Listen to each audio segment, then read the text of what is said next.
Welcome to today's episode of Deep Time Journeys. Close your eyes for a moment and imagine this. You standing on a frozen plain 25,000 years ago. The wind cuts through everything with a merciless edge. Snow stretches endlessly in every direction, broken only by scattered patches of hardy grasses pushing through the white blanket. The temperature hovers around minus 20 degrees Celsius, and that's during the day. At night, it plummets even further. There are no stores to buy food from, no hospitals when someone gets sick, no heated buildings to escape the brutal cold. Yet somehow, impossibly, your family is not just surviving here, you're thriving. How did they do it? How did our ancestors protect their loved ones when winter lasted not weeks or months but years? When entire continents lay buried beneath ice sheets miles thick? When woolly mammoths wandered through landscapes that today hold bustling cities? This isn't ancient history in the way you might think. The people facing these challenges weren't primitive or simple. They possessed the same brain capacity you have right now. They loved their children just as fiercely as any parent today. They felt fear, hope, determination, and joy. And they developed solutions to problems that would challenge even our modern technological civilization. Over the next hour, we'll walk alongside these remarkable individuals. We'll discover how they built homes from the bones of extinct giants. We'll learn how they mastered fire so completely they could reach temperatures exceeding 600 degrees Celsius in open-air hearths during snowstorms. We'll explore how they invented the needle, yes, that simple tool in your sewing kit, and how it quite literally saved the human species. We'll witness cooperation so profound, it would reshape what it means to be human. This is the story of humanity's most fundamental victory, survival against impossible odds. This is the story of how early humans protected their families in the harshest winters Earth has ever known. Chapter 2. The Architecture of Survival. Picture yourself standing before one of the most remarkable structures ever built by human hands. It's not a cathedral or a pyramid. It's not even made of conventional building materials. Before you stands a circular structure 12.5 meters in diameter, constructed entirely from the bones of mammoths. At least 60 individual animals contributed to this single building. Massive skulls form the foundation. Leg bones, each taller than a human, stand upright to create walls. Shoulder blades fill gaps between larger bones. Tusks, some curving more than 3 meters long, arch overhead to form structural supports.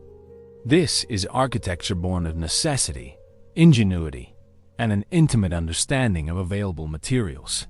This isn't fantasy or reconstruction based on guesswork. This structure exists. Archaeologists discovered it at Kostenki in Russia, and it dates to approximately 25,000 years ago, right in the heart of the last glacial maximum, when conditions were at their most brutal. When modern researchers first uncovered it in 2014, they struggled to believe what they were seeing. The sheer scale was astonishing. The complexity of construction suggested planning and engineering capabilities that rewrote our understanding of Ice Age humans. But let's step back and understand the challenge these builders faced. In Ice Age Europe and Asia, trees were scarce. The cold, dry climate created vast steppes grasslands where woody plants struggled to survive. The forests that did exist were found in sheltered valleys or at lower latitudes. For communities living on the open steppes where game was most abundant, wood was a precious commodity, reserved primarily for fuel. Building a shelter from wood would have required transporting materials over vast distances, an enormous expenditure of energy in a world where every calorie counted. So humans looked at what was available, and what was available in remarkable abundance were mammoth bones. These massive animals died from natural causes, from hunting, from accidents, from old age. Their enormous skeletons remained on the landscape, slowly being scavenged and scattered by other animals. But humans saw potential where other creatures saw only remains. They saw building materials, Recent biomolecular analysis of the Kostenki structure revealed something fascinating about how they sourced these bones. Researchers examined 39 bone specimens and identified that they came from at least 64 individual mammoths. The ratio of females to males was surprisingly high, 17 females to 13 males in their sample. This suggests the builders might have targeted areas where entire herds had died, perhaps in harsh winters or from disease, rather than hunting 64 individual mammoths, which would have been extraordinarily dangerous and difficult. Think about the logistics. A single mammoth skull could weigh well over 100 kilograms. A leg bone might weigh 50 kilograms or more. Even a child's rib bone would be heavy and awkward to transport. Moving these materials to a construction site required significant effort. It required multiple people working together. It required planning about which bones would serve which purposes. A shoulder blade might make an excellent wall panel. A jawbone could provide structural support at a critical junction. Tusks, with their natural curve, could create arching supports. But the mammoth bone structures weren't just piles of bones stacked haphazardly. They showed sophisticated understanding of structural engineering. The builders dug shallow depressions into the permafrost to create stable foundations. They positioned the heaviest bones, the skulls and large leg bones, at the base to bear the weight of the structure. They interlocked bones to create stability, much like how modern builders interlock bricks. The result was a structure that could withstand the powerful winds that swept across the steppes. Now here's where it gets really interesting. What was the purpose of these structures? Initially, archaeologists assumed they were houses, shelters where families lived through the brutal winters. But the Kostenki structure presented a puzzle. At 12.5 meters in diameter, it was enormous. Roofing such a large space would have been incredibly difficult. Modern analyses suggest it might have been too large to roof effectively with the materials available. So if it wasn't a house, what was it? Several theories have emerged. It might have been a communal gathering space, a place where the entire community came together for important social activities, storytelling, or rituals. The presence of hearths inside suggests people did spend time there, possibly for extended periods. Some researchers propose it could have been a food storage facility. In the permafrost conditions, meat from a mammoth hunt could be preserved for months.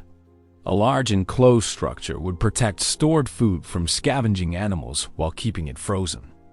The ceremonial or ritualistic purpose is particularly intriguing.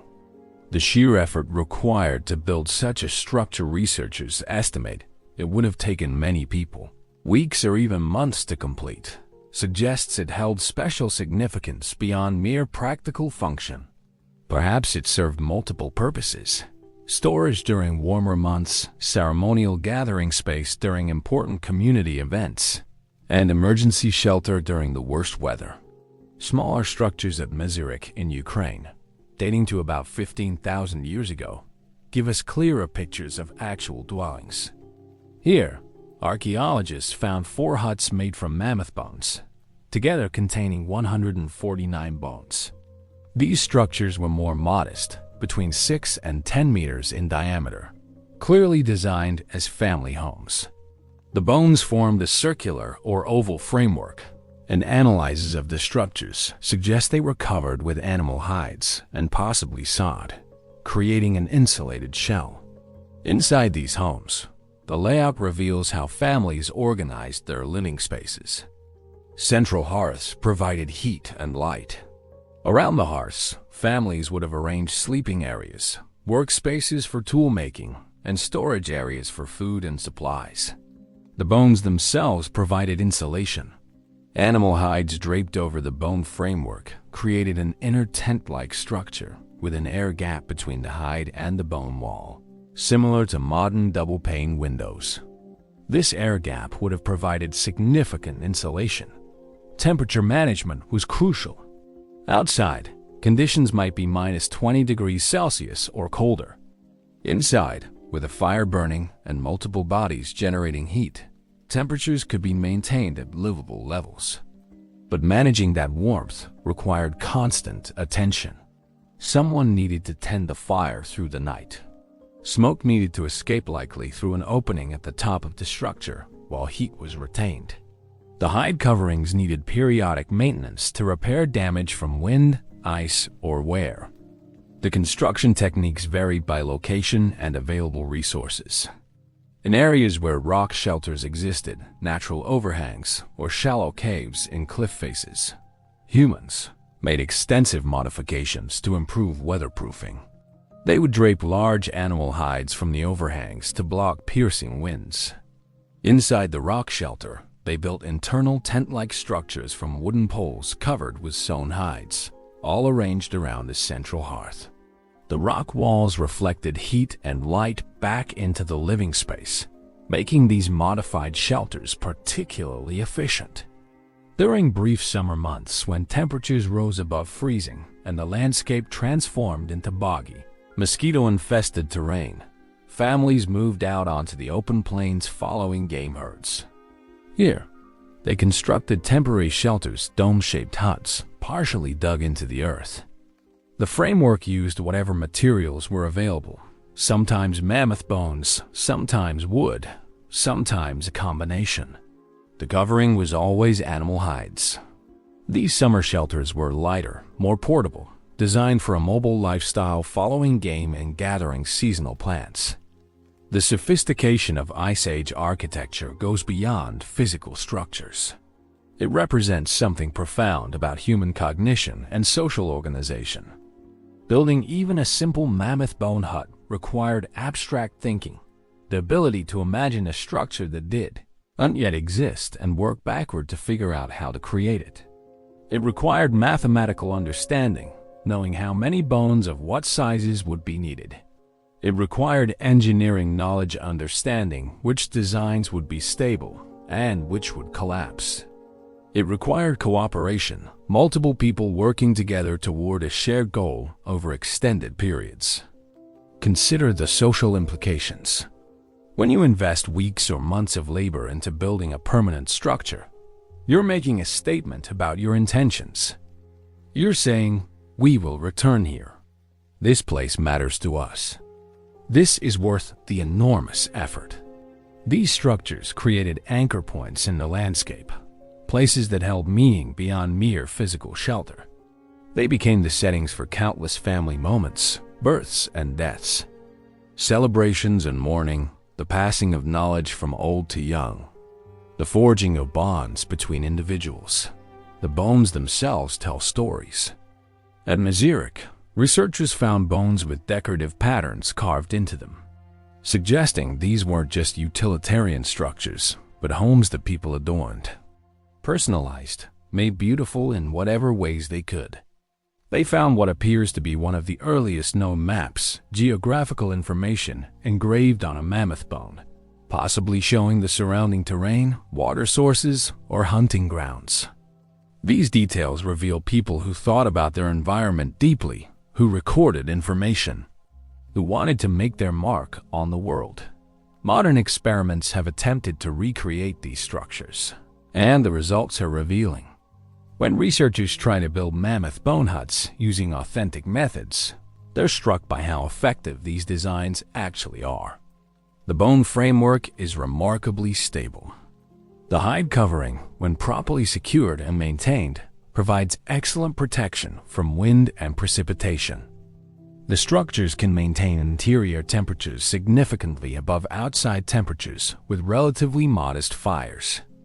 What seems primitive to modern eyes turns out to be brilliantly adapted to the challenges of Ice Age living. But perhaps the most important thing to understand about Ice Age architecture is this: it wasn't static.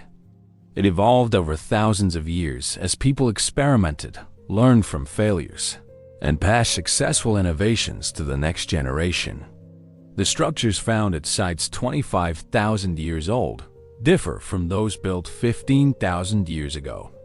People were constantly refining their techniques, adapting to changing conditions, finding better ways to protect their families from the lethal cold.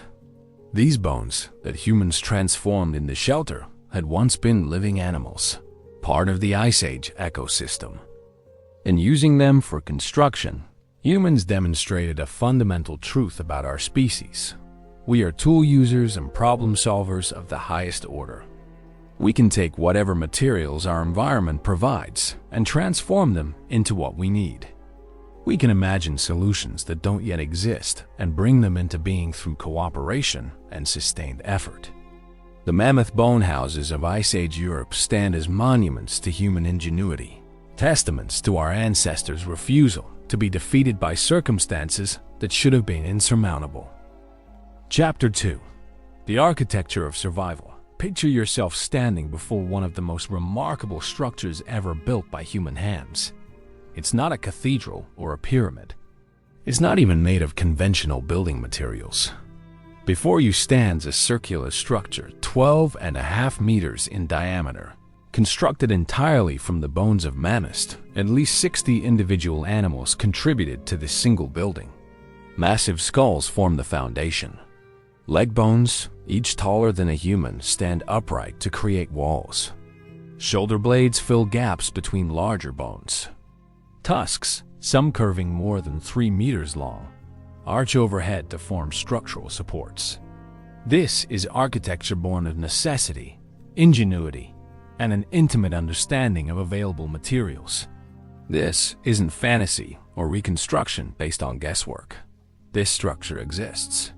Archaeologists discovered it at Kostenki in Russia, and it dates to approximately 25,000 years ago, right in the heart of the last glacial maximum, when conditions were at their most brutal.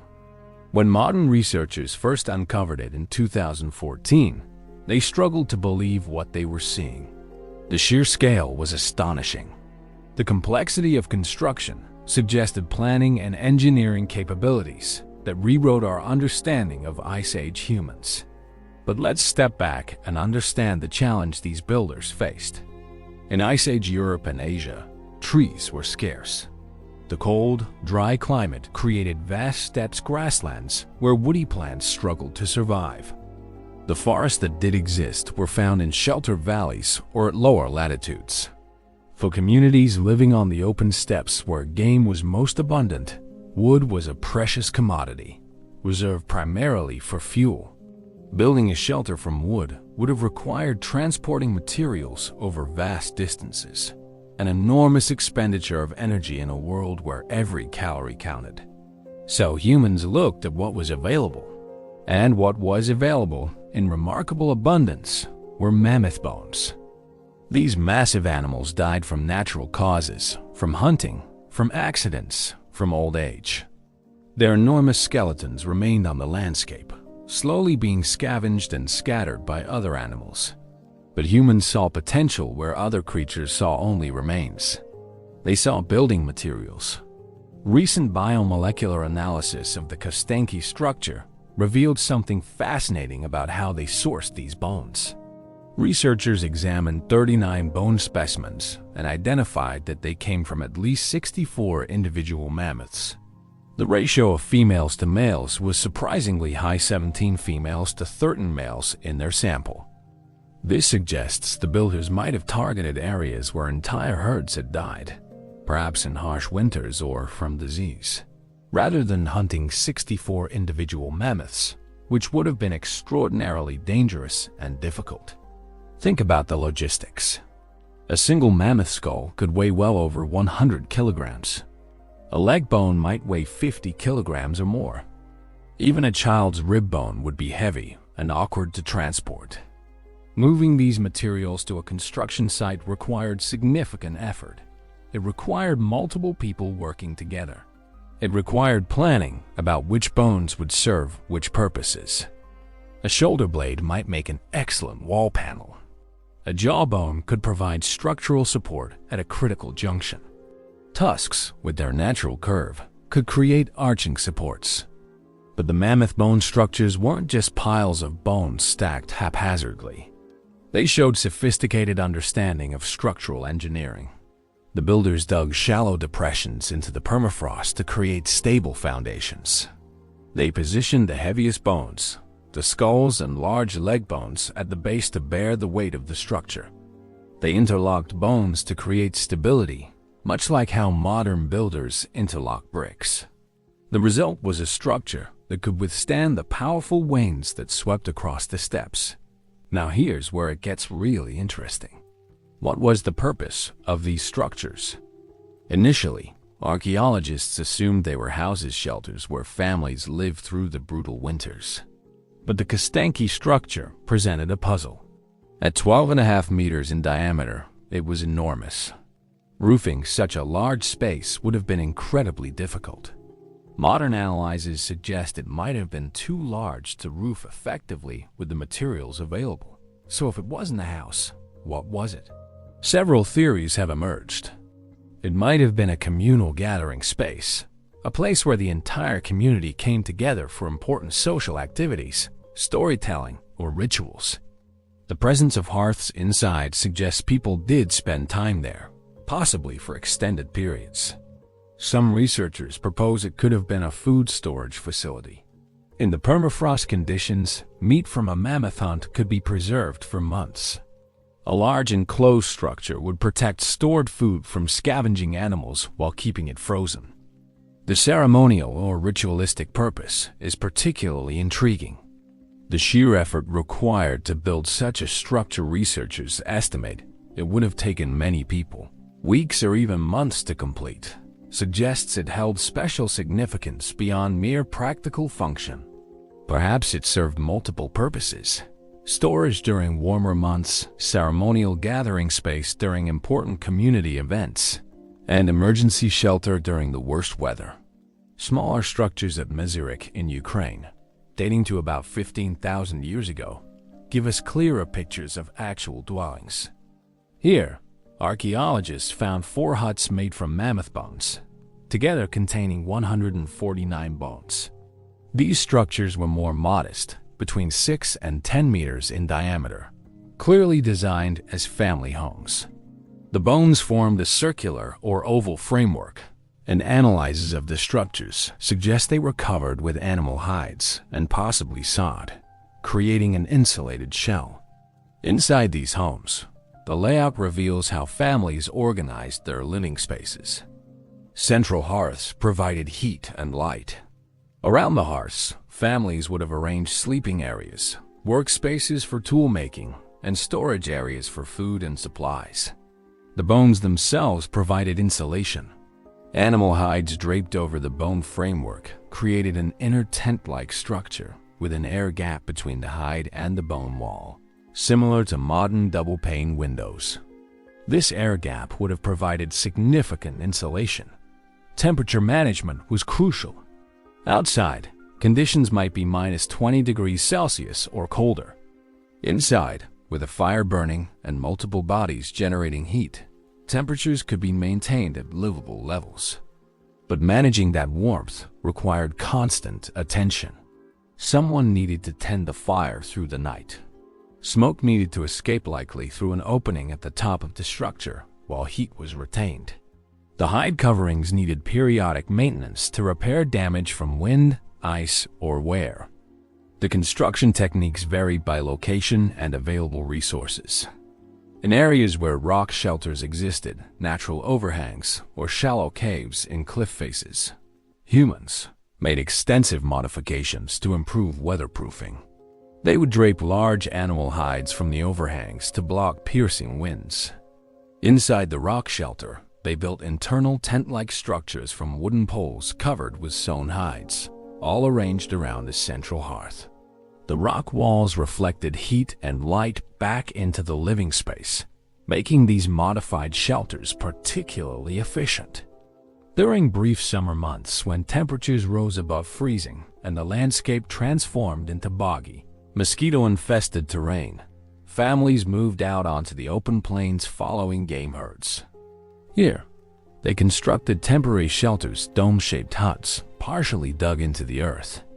The framework used whatever materials were available, sometimes mammoth bones, sometimes wood, sometimes a combination. The covering was always animal hides. These summer shelters were lighter, more portable, designed for a mobile lifestyle following game and gathering seasonal plants. The sophistication of Ice Age architecture goes beyond physical structures. It represents something profound about human cognition and social organization. Building even a simple mammoth bone hut required abstract thinking, the ability to imagine a structure that didn't yet exist and work backward to figure out how to create it. It required mathematical understanding, knowing how many bones of what sizes would be needed. It required engineering knowledge, understanding which designs would be stable and which would collapse. It required cooperation, multiple people working together toward a shared goal over extended periods.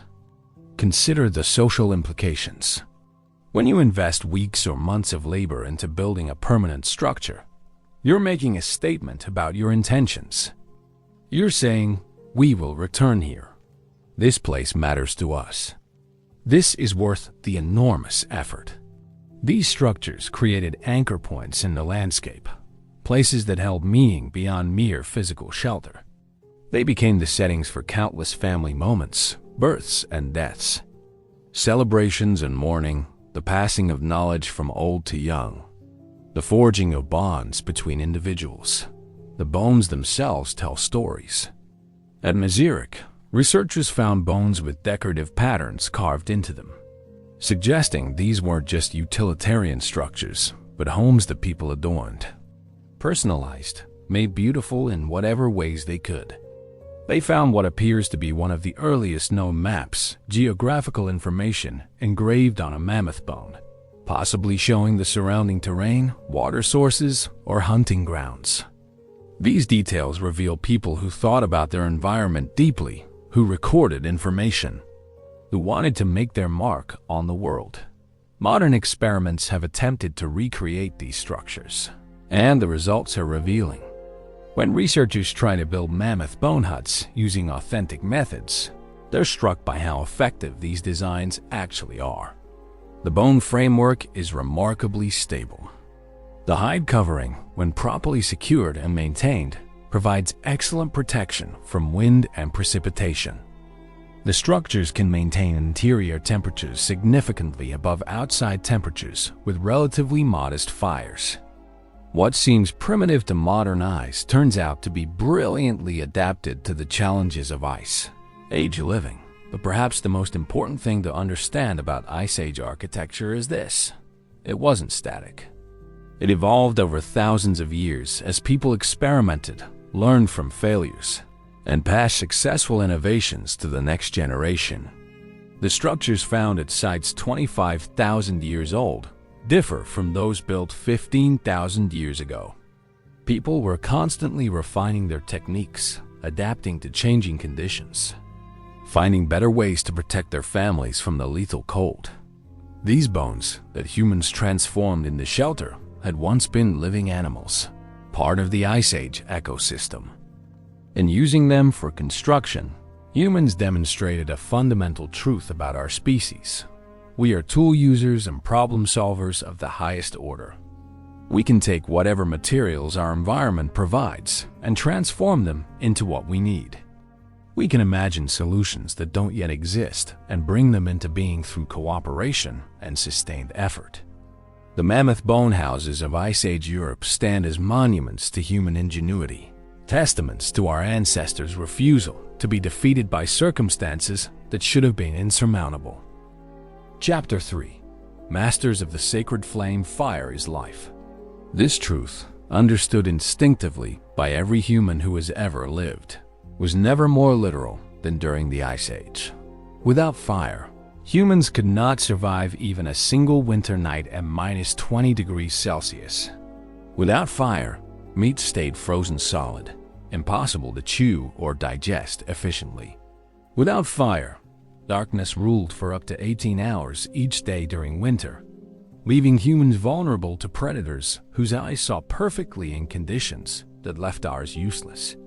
Without fire, there was no warmth, no protection, no future. Fire wasn't just important, it was absolutely essential. But here's a mystery that has puzzled archaeologists for decades. Despite fire's obvious importance, well-preserved hearths from the coldest period of the last glacial maximum between 26,500 and 19,000 years ago are surprisingly rare in the archaeological record. Why? If fire was so crucial for survival, where's the evidence? Did people somehow manage without fire? Did they develop alternative technologies? Or has something about the preservation process hidden this evidence from modern researchers? Recent discoveries from the Korman site in Ukraine have begun to answer these questions. Using cutting-edge archaeological techniques, including microstratigraphic analysis, micromorphology, and colorimetric analysis, researchers examined 3 ancient hearths dating to approximately 23,000 years ago, right in the middle of the last glacial maximum. What they found revolutionized our understanding of Ice Age fire use. These weren't crude campfires. They were sophisticated, carefully managed combustion systems created by people who understood fire with an intimacy that most modern humans have lost. Let's start with temperature. The Korman hearths reached temperatures exceeding 600 degrees Celsius at ground level. Think about what that means. A typical modern campfire burns at around 400 to 600 degrees Celsius. These Ice Age humans, working with limited fuel in brutal conditions, achieved temperatures comparable to what we create today with carefully arranged wood and modern fire-starting tools. They weren't just keeping flames alive, they were managing high-performance combustion systems. The hearths themselves were architectural features, carefully constructed with multiple distinct layers. At the base, the soil showed reddening and other heat modifications, evidence of repeated intense fires burning in the exact same location over extended periods. Above this, a black layer rich with charcoal and partially burned organic material marked the main combustion zone. In some hearths, a brownish upper layer formed after abandonment, created by soil processes and weathering. Each layer tells part of the story about how these fires were built, maintained, and eventually left behind when the group moved on. Fuel selection showed remarkable sophistication. Chemical analysis of charcoal remains revealed that spruce wood was the primary fuel source. But spruce trees don't just grow anywhere in a frozen steppe landscape.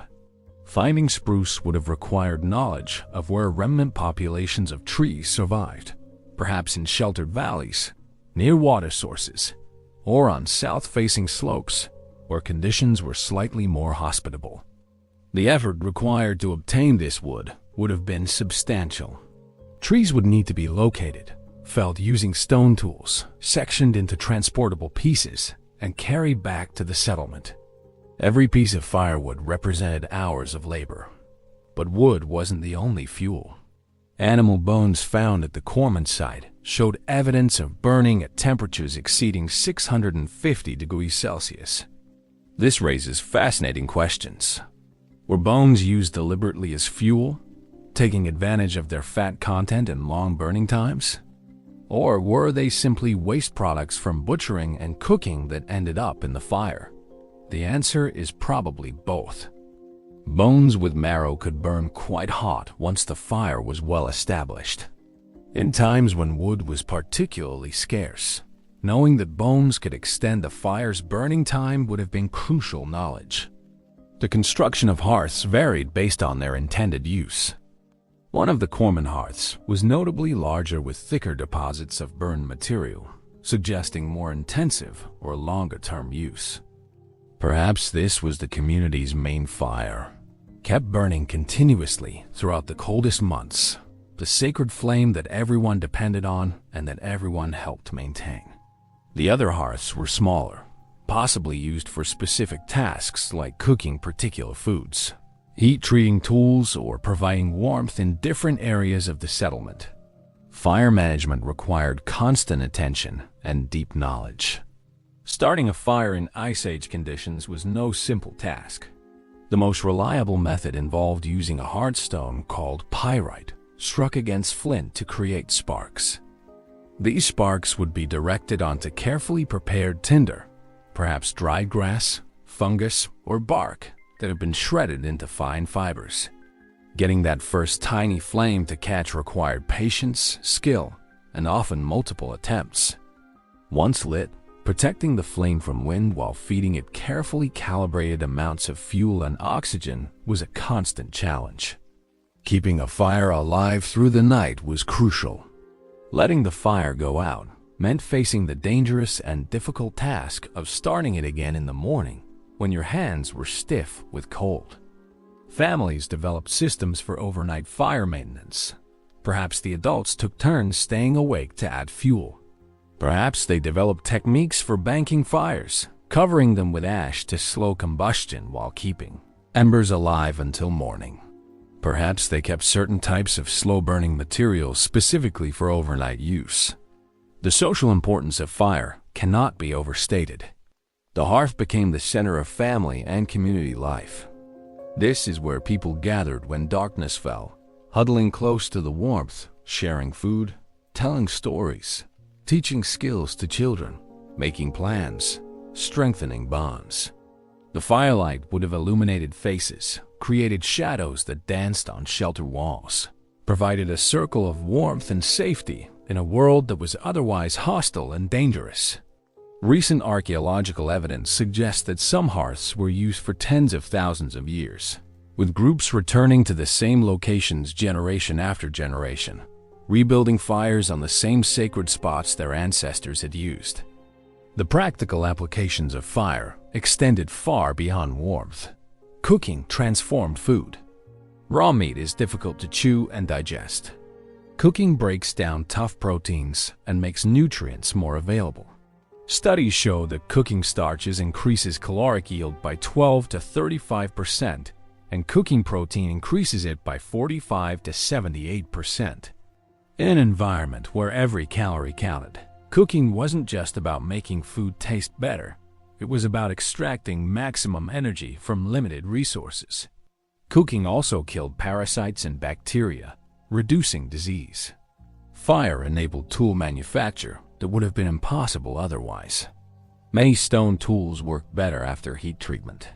Flint and other tool-making stones can be carefully heated to change their internal structure, making them easier to flake into precise shapes.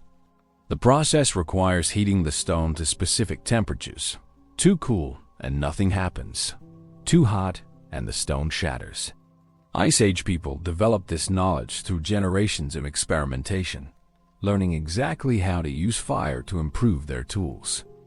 Firelight extended the productive day. In Arctic regions during winter, daylight might last only a few hours. Without fire, humans would have been forced to be inactive for the majority of each 24-hour period. With fire providing light, people could continue working on tools, preparing hides, sewing clothing, and engaging in social activities long after darkness fell. This effectively gave Ice Age humans more usable time, allowing for more productivity and more complex social interactions. Fire also served defensive purposes. Most predators are wary of fire. A well-maintained fire around a camp would help keep cave bears, cave lions, and wolf packs at a safer distance. The smell of smoke, the light, and the heat all signaled to animals that this was human territory. While not foolproof, desperate or bold predators might still approach fire, provided a significant defensive advantage, particularly during the vulnerable nighttime hours. The psychological importance of fire might have been just as crucial as its practical benefits. In the vast darkness of Ice Age winters, in temperatures that could kill in hours, surrounded by predators and dangers, fire represented control. It was something humans could create, could master, could use to push back against a hostile environment. Sitting around a fire provided not just physical warmth, but emotional warmth, a sense that despite everything, humans could carve out a space of safety and comfort. Different cultures developed different fire-related traditions and knowledge. Some groups might have been particularly skilled at starting fires in wet conditions. Others might have developed superior knowledge of which woods burned hottest or longest. Some might have discovered that certain materials, when burned, produced smoke that helped preserve meat or repelled insects. This knowledge was shared within communities and passed down through generations. becoming part of each group's cultural identity. The maintenance of fire through the coldest periods of the last glacial maximum represents one of humanity's signal achievements. It required not just the physical ability to create and control combustion, but the cognitive ability to plan ahead, to allocate resources wisely, to cooperate in gathering fuel, and to develop and maintain complex knowledge systems. The scarcity of preserved hearths from this period might reflect the harsh periglacial conditions that destroyed much archaeological evidence through freeze-thaw cycles. Or it might indicate that fuel scarcity forced people to use fire more sparingly and efficiently, creating fewer archaeological traces. But the hearths that have survived, like those at Corman, reveal that at least some Ice Age communities maintained sophisticated fire practices throughout even the harshest periods. They didn't just survive with fire, they mastered it. They pushed it to temperatures that required deep understanding of combustion principles. They used it for multiple purposes simultaneously. They made it the absolute center of their lives. When you strike a match today or turn on a stove, you're using a technology that your Ice Age ancestors would recognize instantly. The fundamentals haven't changed. What has changed is how easy we've made it, how much we've automated the process. But the sacred importance of fire, the way it transforms darkness into light and cold into warmth, the way it enables humans to survive in places they have no biological right to survive in, that remains exactly as it was 25,000 years ago. Fire didn't just warm Ice Age families. It made them human, in the fullest sense masters of their environment rather than its victims. Chapter 4. Sewing life into leather. Hold a needle in your hand, any needle, even the simple ones in a basic sewing kit. Look at it closely. Notice the sharp point designed to pierce fabric. Notice the eye at the other end where thread passes through. This simple tool, this tiny piece of metal that costs pennies, represents one of the most important inventions in human history. Without the needle, humans might never have survived the Ice Age. Without the needle, our ancestors couldn't have migrated into the coldest regions of Earth. Without the needle, you might not exist. This isn't hyperbole. This is the truth about an invention so revolutionary that one expert called it the most important invention in human history. Let's transport ourselves back 45,000 years to Siberia and China, where humans first developed eyed sewing needles. These weren't crude piercing tools. They were sophisticated implements made from slivers of animal bone, often from the long, hollow leg bones of birds or small mammals, carefully shaped and polished. One end was sharpened to a fine point capable of piercing thick leather. The other end had a carefully drilled hole small enough to hold thread, but large enough to thread it through. Creating these needles required patience, skill, and remarkably fine motor control. Making a hole through a narrow piece of bone without shattering, it demanded techniques that took years to master. Before needles, humans wore clothing, but it was crude. Neanderthals, for instance, probably wore capes or cloaks made from single pieces of hide draped over the body. These provided some protection from cold and rain but were far from ideal. They were loose, allowing cold air to reach the skin. They didn't protect extremities well. They couldn't be layered effectively. They were essentially blankets worn rather than true clothing. In moderate climates, this was sufficient. In Ice Age conditions, it was a death sentence. The needle changed everything because it enabled tailoring. With a needle and thread, you could sew multiple pieces of hide together. You could create fitted garments that followed body contours. You could make sleeves that protected arms. You could create hoods that shielded faces from wind. You could design leggings that kept legs warm. Most importantly, you could create layered clothing systems where multiple garments worked together to trap heat and block wind and moisture. Think about modern cold weather gear. Mountain climbers wear base layers that wick moisture, insulation layers that trap heat, and outer shells that block wind and water. This layering principle is sophisticated and effective. Ice Age humans developed exactly the same approach. Archaeological evidence and ethnographic comparisons with historic Arctic peoples suggest Ice Age clothing consisted of 3 or 4 layers. Next to the skin, a soft layer of fur worn fur side in would wick moisture away from the body. Over this, an insulating layer perhaps made from Arctic fox or hare pelts would trap air and provide warmth. An outer layer made from reindeer hide with the fur on or from leather treated to be water-resistant would block wind and precipitation. The sophistication went further. Different furs and hides had different properties, and Ice Age tailors understood this intimately.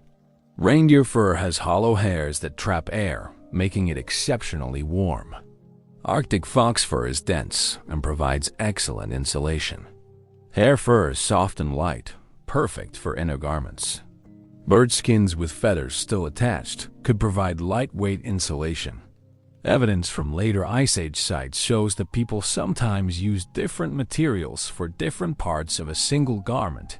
Reindeer hide for the body, fox fur for the hood, hare fur for linings. Creating these garments required an extensive process starting long before any sewing began. When an animal was killed, its hide needed to be carefully removed to minimize damage. This meant precise butchering with sharp stone blades. The hide then needed to be processed to make it suitable for clothing. First, it had to be cleaned of any remaining flesh and fat by scraping with specialized stone scrapers.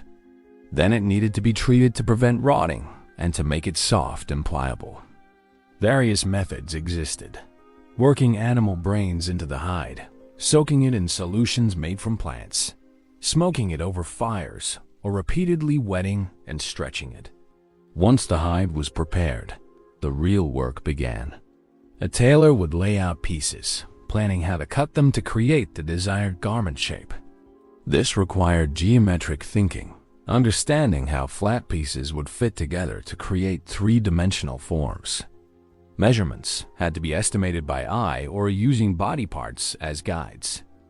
Pieces were cut using sharp stone blades, requiring steady hands and clear vision of the final result. Then came the sewing. Thread was made from animal sinew, the tough connective tissue from along the spine or from legs. Sinew had to be carefully removed, cleaned, dried, and separated into thin strands. When dampened, it became pliable enough to thread through a needle. As it dried, it would shrink and tighten, creating a strong, durable seam.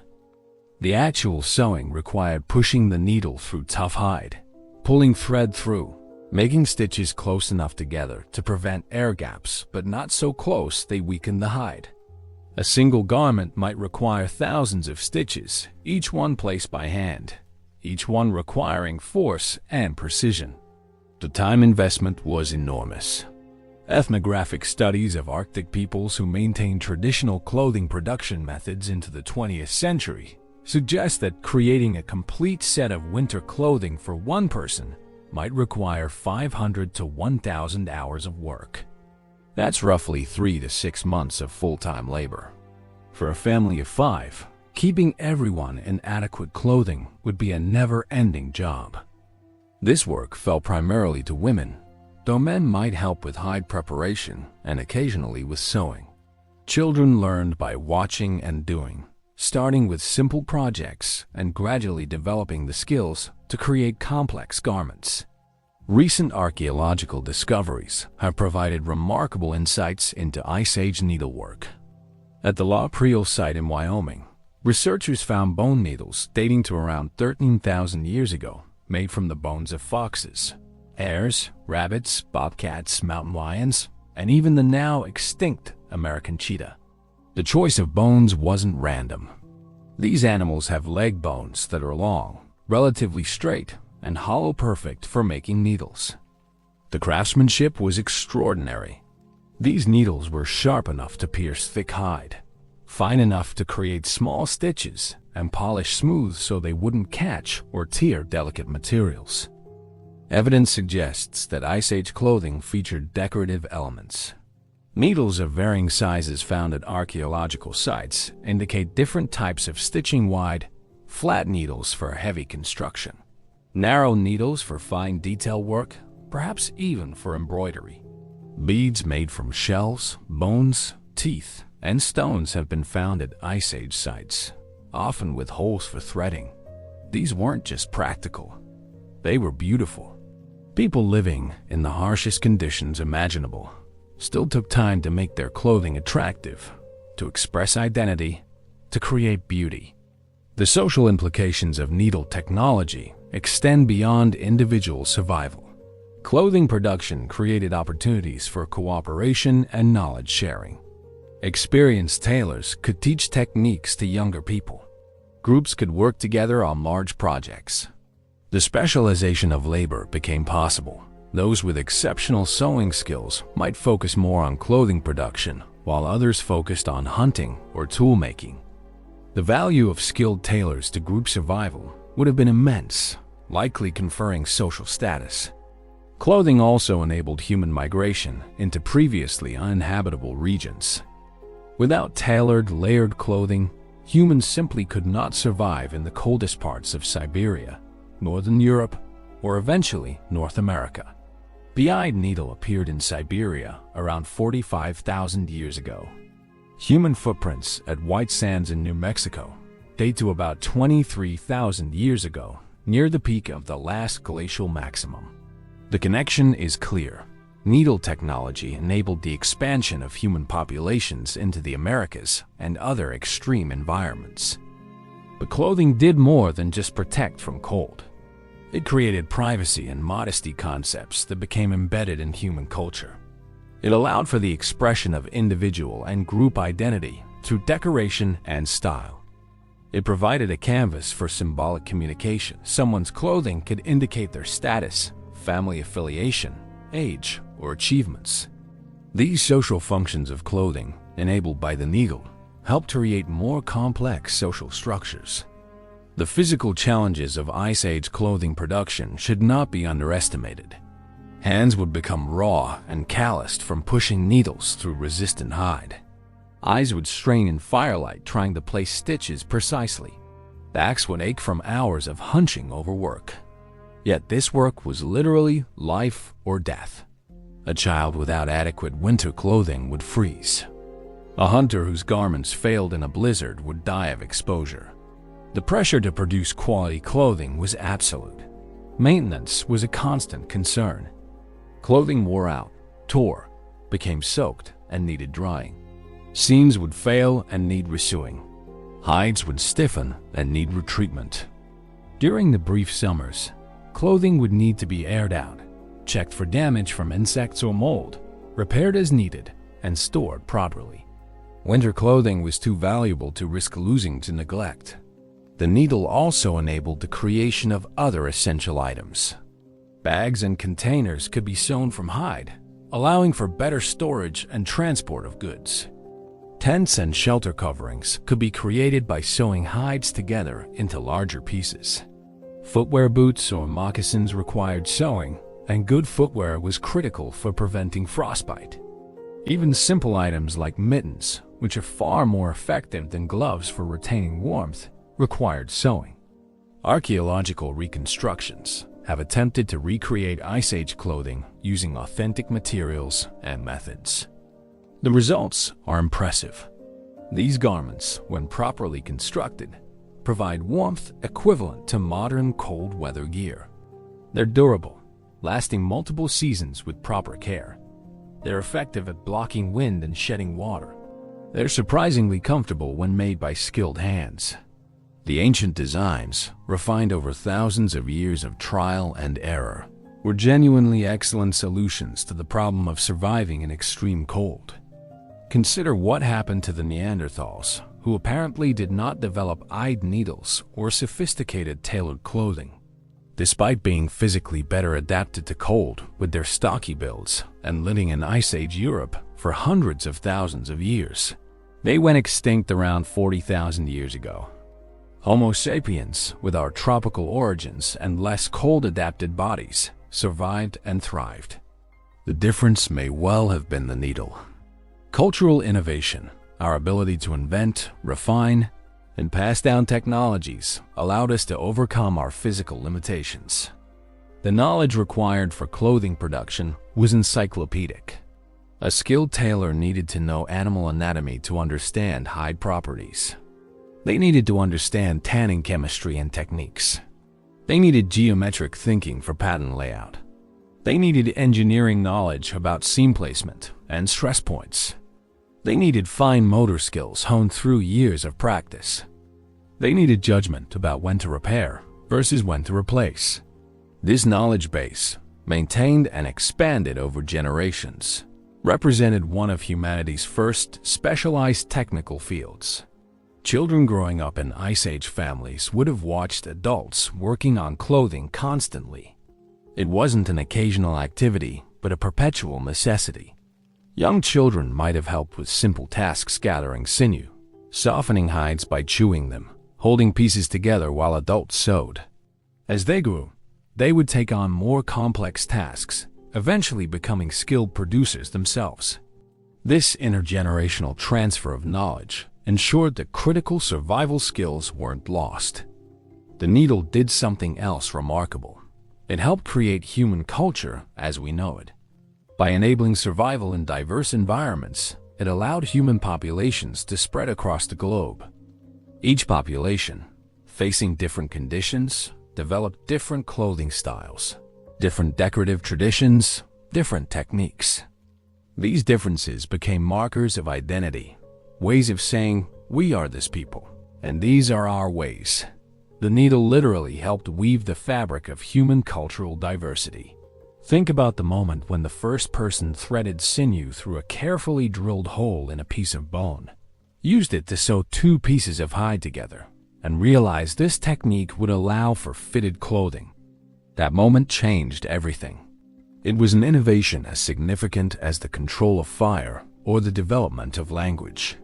It's a testament to human creativity that someone, somewhere, tens of thousands of years ago, could imagine a tool that didn't exist, figure out how to make it, and recognize its transformative potential. When your Ice Age ancestors huddled in their mammoth bone shelters as blizzards raged outside, the layers of carefully sewn clothing they wore represented thousands of hours of skilled labor. Those garments were expressions of love, mothers sewing for children, partners making clothing for each other, the entire community working to ensure everyone was protected. The needle enabled that protection. It transformed hides into hope, sinew into survival, and human ingenuity into warm, living flesh that could endure another winter, another generation, another chapter in humanity's story. Chapter 5. The hunt that fed generations dawn breaks over a frozen plain 24,000 years ago. The sun, low on the horizon even at midday during winter, casts long blue shadows across the snow.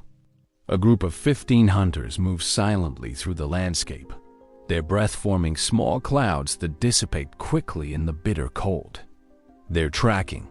In the snow ahead, enormous footprints, each nearly a meter across, mark the passage of a woolly mammoth herd. The hunters have been following these tracks for 2 days, waiting for the right moment, the right circumstances. They're not hunting for sport or excitement.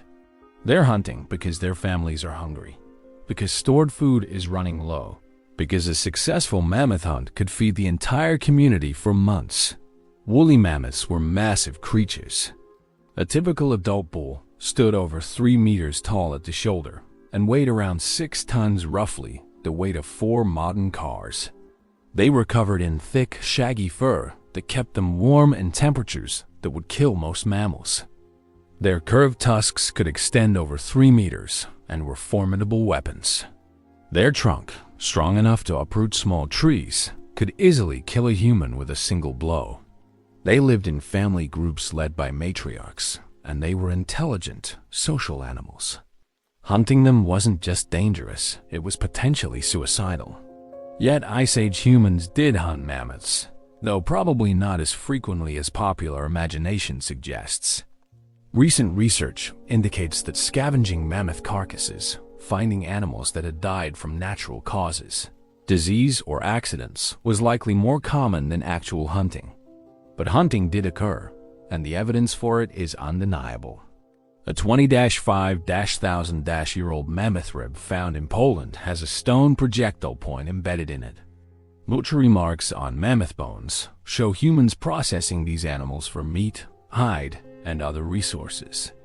Successful mammoth hunting required everything humans had developed: sophisticated tools, detailed planning, extensive cooperation, and profound understanding of animal behavior. Let's walk through how a hunt might have unfolded. First, the target had to be selected carefully. A healthy adult mammoth was extremely dangerous and difficult to kill. Hunters looked for vulnerable individuals, juveniles separated from the herd, elderly animals whose strength was failing, or injured mammoths struggling to keep up. Sometimes opportunities presented themselves: a mammoth stuck in mud or fallen through thin ice over a river. The approach required stealth and patience. Mammoths had good hearing and smell, though their eyesight was probably moderate. Hunters would approach from downwind, moving when the animals were distracted or feeding, freezing when any mammoth showed signs of alertness. They carried weapons that represented the cutting edge of Ice Age technology, throwing spears with detachable points made from carefully worked bone or antler. Outlawed spear throwers that dramatically increased throwing distance and force, and possibly bolas made from stones wrapped in hide and connected by cords that could entangle legs. The actual attack required split-second timing and incredible courage. Hunters would attempt to wound the animal from distance with thrown spears, targeting areas where major blood vessels were close to the surface. The goal was to inflict injuries that would weaken the mammoth through blood loss, while the hunter stayed out of range of those deadly tusks and trunk. Once wounded, the mammoth might flee, and the hunters would follow, waiting for the animal to weaken further. Sometimes the chase lasted hours or even days. The kill itself was dangerous, even with a weakened animal. Hunters would close in, using spears and stone-tipped projectiles to inflict more wounds. If the mammoth fell, they still had to ensure it was dead before approaching. A dying mammoth could still kill several hunters. Throughout this process, cooperation was absolute. Individuals had specific roles. Some threw spears, others retrieved thrown weapons, others tracked and directed the group, others stood ready to rescue any hunter who got into trouble. But not all hunting involved such dramatic confrontations with megafauna. Most meat came from medium-sized prey: reindeer, horses, bison, deer, wild sheep, and goats. These animals were still dangerous. A male reindeer's antlers could gore a hunter. A horse's kick could shatter bones, but were far more manageable than mammoths. Ice Age humans developed remarkably effective hunting techniques for herding animals. One particularly clever strategy involved using the landscape itself as a weapon. In eastern France, at a place called Roche de Saluder, archaeologists discovered evidence of a hunting technique used for tens of thousands of years. Every fall and spring, as wild horse and reindeer herds migrated through the region, hunters would light fires to channel the animals into a narrow valley marked by a natural limestone tower. Once corralled in this confined space, the animals could be killed safely and efficiently at close range. The bones of hundreds of thousands of animals accumulated at this site over millennia, testimony to the effectiveness of this approach. Similar techniques were used elsewhere. Bison were sometimes driven off cliffs, a method that killed or incapacitated multiple animals simultaneously. Fish were trapped in woven barriers placed in rivers during spawning runs. Birds were caught with nets or snares. Small game like hares and foxes were hunted with throwing sticks or trapped. The diversity of hunting strategies reflected deep understanding of animal behavior and environment. Tool technology for hunting was sophisticated and continuously improving. The burin, a chisel-like stone tool, allowed hunters to work bone and antler into lightweight, sharp projectile points. These could be attached to wooden shafts and were detachable, meaning if the shaft broke, the valuable point could be recovered and reused. This represented one of the first compound tool systems, where different materials were combined to create something more effective than any single component. Improvements in hafting techniques, how points were attached to shafts, made weapons more reliable and easier to repair. The Atlatl spear thrower revolutionized hunting. This simple device, essentially a stick with a hook or depression at one end, acted as an extension of the hunter's arm, allowing spears to be thrown much faster and farther than by hand alone. An experienced Atlatl user could throw a spear over 100 meters with enough force to penetrate thick hide. This technology allowed humans to attack dangerous prey from safer distances. Hunting wasn't just men's work, though men probably did most of the actual killing of large animals. Women participated in many aspects of the hunt: tracking, processing kills, carrying meat back to camp. They were primary gatherers of plant foods, and gathered foods likely provided more consistent calories than hunting. The traditional division men hunt, women gather oversimplifies reality. Both activities were crucial, and survival depended on contributions from everyone. After a successful hunt came the enormous task of processing the kill. A mammoth represented roughly 3,000 kilograms of meat, plus hide, bones, fat, sinew, and other useful materials. All of this had to be butchered and transported, often over considerable distances, before scavengers or spoilage claimed it.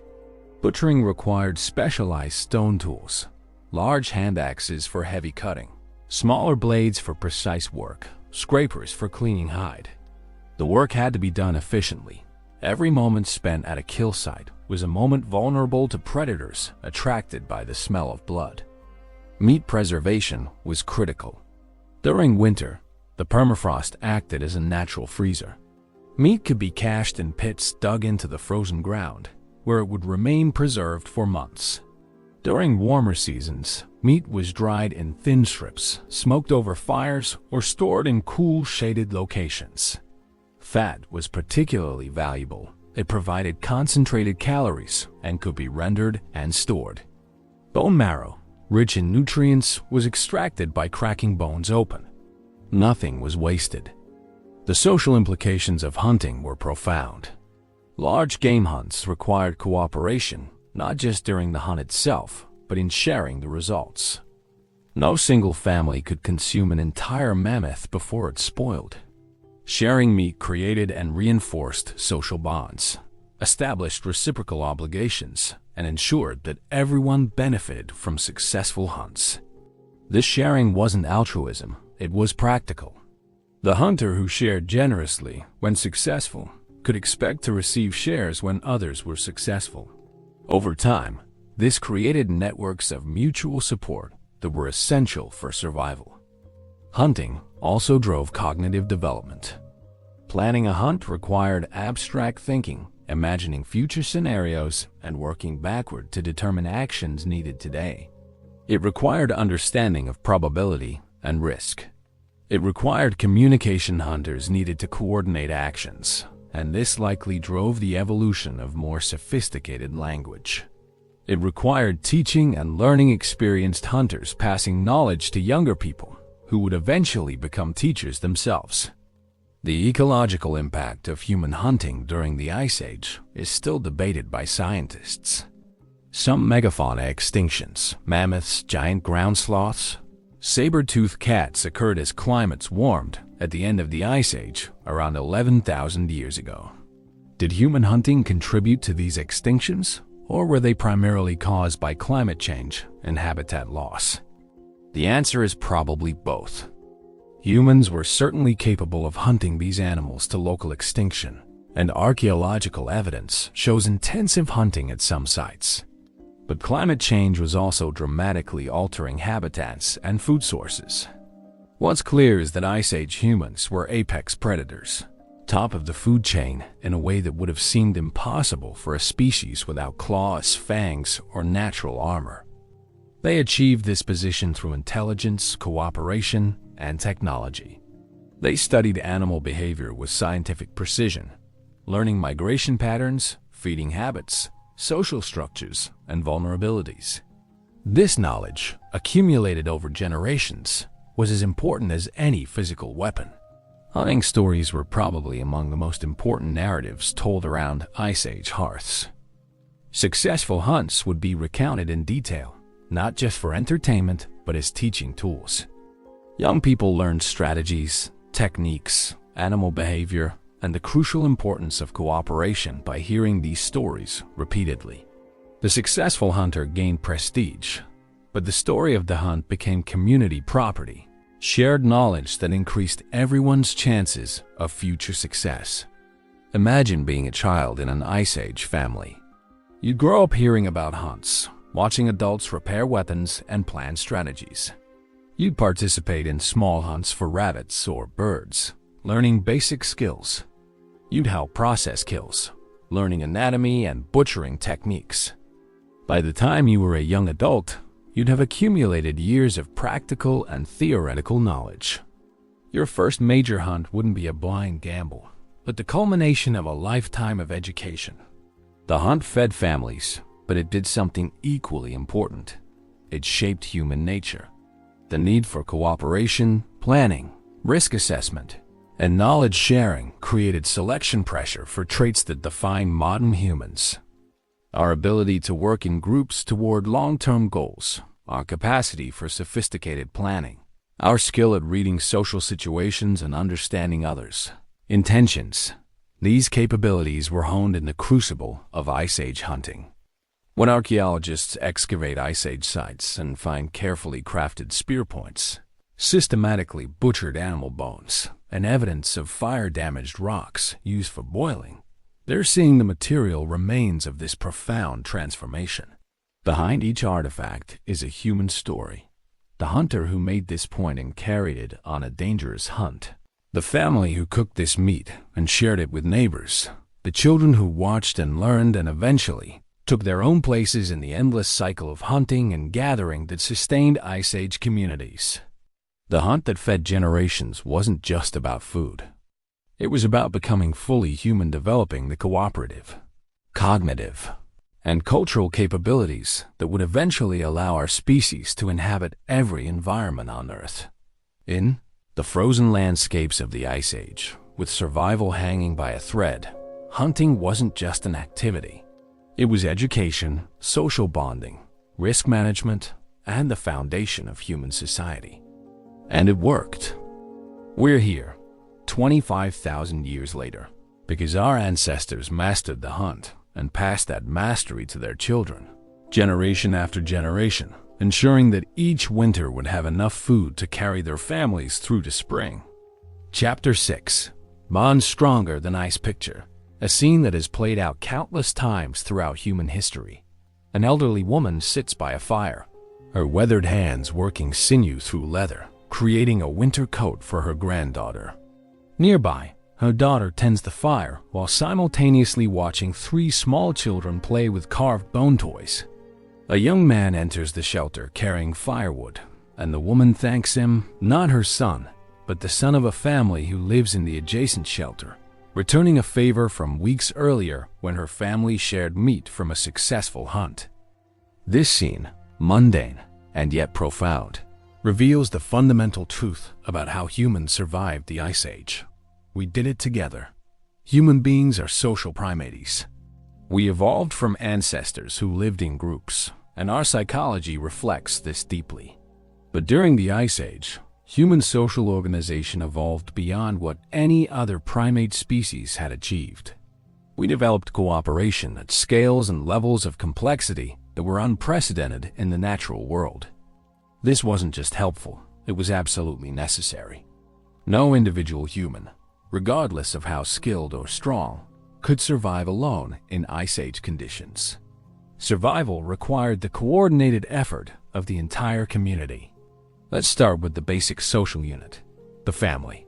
Ice Age families were probably similar in structure to modern hunter-gatherer families, typically consisting of a mated pair and their children, sometimes including elderly parents or other relatives. But Ice Age families couldn't exist in isolation. The archaeological evidence suggests that human groups typically number between 15 and 40 individuals, probably consisting of 3 to 6 family units living in close proximity and cooperating extensively. Why this specific size? It's not arbitrary. Groups smaller than 15 struggled to accomplish necessary tasks that required multiple people working together. Large game hunts, shelter construction, defense against predators. Groups larger than 40 had difficulty maintaining social cohesion and often split into smaller groups when they became too large. This optimal group size, small enough for everyone to know everyone else personally, large enough to accomplish necessary cooperative tasks, appears repeatedly throughout human history and across different cultures. Within these groups, relationships were intricate and multifaceted. Kinship formed one layer of connection. Parents and children, siblings, grandparents and grandchildren, aunts and uncles and cousins. These biological relationships created automatic bonds and obligations. But Ice Age groups couldn't rely solely on kinship. They also developed what we might call fictive kinship, treating unrelated individuals as family through social bonds rather than blood relations. Cooperation manifested in countless ways throughout daily life. Food sharing was perhaps the most fundamental. Hunting success was unpredictable.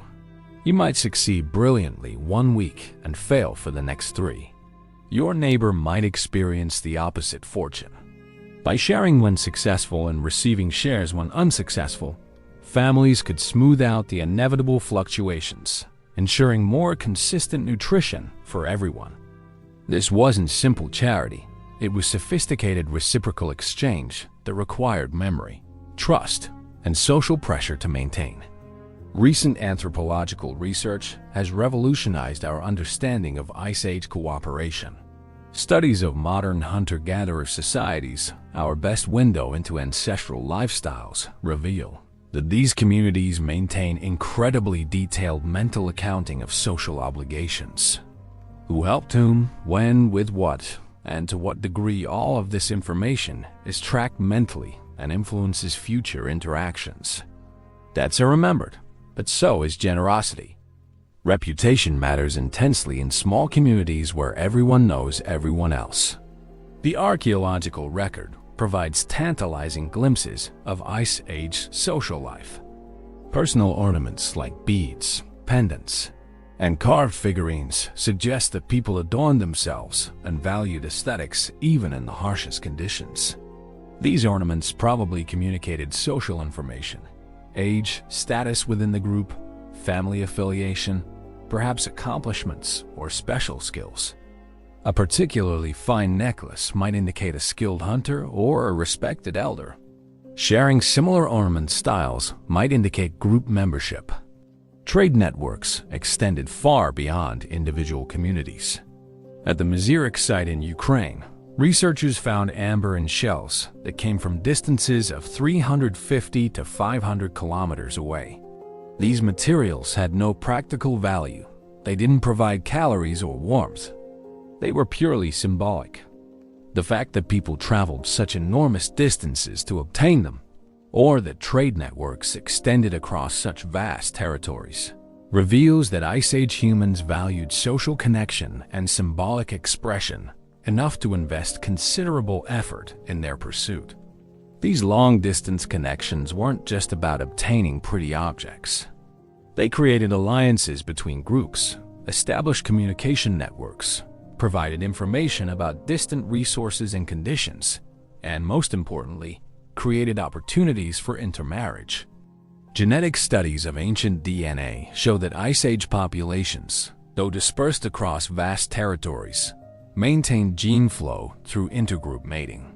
This required social institutions that facilitated peaceful contact between groups, established rules for mate exchange, and prevented the kind of violent territoriality common in many animal species. Gender roles during the Ice Age have been the subject of much debate and revision. Older interpretations assume strict divisions. Men hunted while women gathered and cared for children. More recent evidence suggests greater fluidity and overlap. Women certainly participated in many aspects of hunting tracking, small game hunting, processing kills. Men likely participated in childcare and domestic tasks.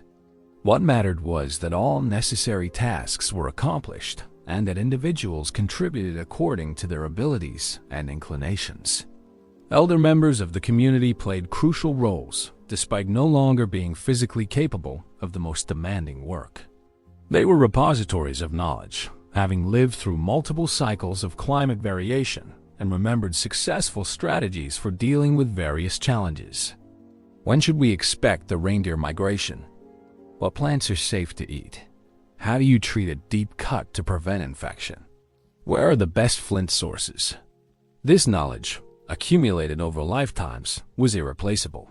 Societies that cared for their elderly and listened to their wisdom had significant survival advantages over societies that didn't. Children were the future, and Ice Age communities invested heavily in them.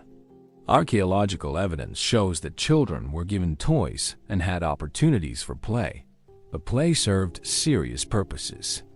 Children playing at hunting with small spears were developing real skills they'd need as adults. Children watching adults work on tools or hides were learning through observation. Children helping with simple tasks were both contributing to family welfare and receiving hands-on education. The long human childhood, the years of dependency before becoming fully productive adults, required that communities commit resources to children who would provide immediate returns. Cooperation extended to defense. The Ice Age landscape harbored serious threats. Cave bears weighing up to a ton, cave lions larger than mountain lions, packs of wolves. A solitary human was vulnerable prey. A group of humans with weapons and fire was formidable. Predators generally avoided human camps, but occasionally circumstances, desperation, curiosity, or protection of cubs brought humans and predators into conflict. Having multiple adults to maintain watch, respond to threats, and protect children made an enormous difference. Conflict within groups had to be managed carefully. In small communities where everyone depended on everyone else, unresolved conflicts could threaten group survival. Mechanisms evolved for dispute resolution. Discussion, mediation by respected elders, social pressure, or in extreme cases, ostracism. The threat of being expelled from the group was extremely serious. Banishment in Ice Age conditions was likely a death sentence. This created strong incentive to resolve conflicts and maintain social harmony. The cooperative breeding hypothesis suggests that humans evolved to share child-rearing responsibilities across the community. Mothers received help from fathers, certainly, but also from grandmothers, aunts, older siblings, and even unrelated community members. This allowed human children to be born more frequently than would be possible if mothers bore sole responsibility for child care. Archaeological evidence of children whose biological parents had died, but who survived to adulthood suggests that orphans were cared for by the community, a remarkable level of prosocial behavior. Language was central to all of this cooperation. Complex planning required complex communication. Detailed discussions of hunt strategies, explanation of tool-making techniques, sharing of information about distant resources, all of this demanded sophisticated language. Storytelling wasn't just entertainment, but a crucial method for transmitting cultural knowledge. Stories about successful hunts taught hunting techniques. Stories about people who violated social norms taught moral lessons. Stories about the landscape and its history encoded geographical and ecological information. Music and art also played roles in building social cohesion. Bone flutes dating to the Upper Paleolithic show that Ice Age humans created music. Singing together, dancing together, creating art together. These activities strengthened group bonds and created shared cultural identity. The famous cave paintings at sites like Lascaux and Chauvet may have been created communally, with multiple artists contributing over time.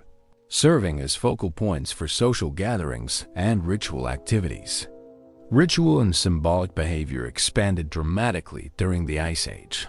Burials with grave goods suggest belief systems about death and possibly an afterlife.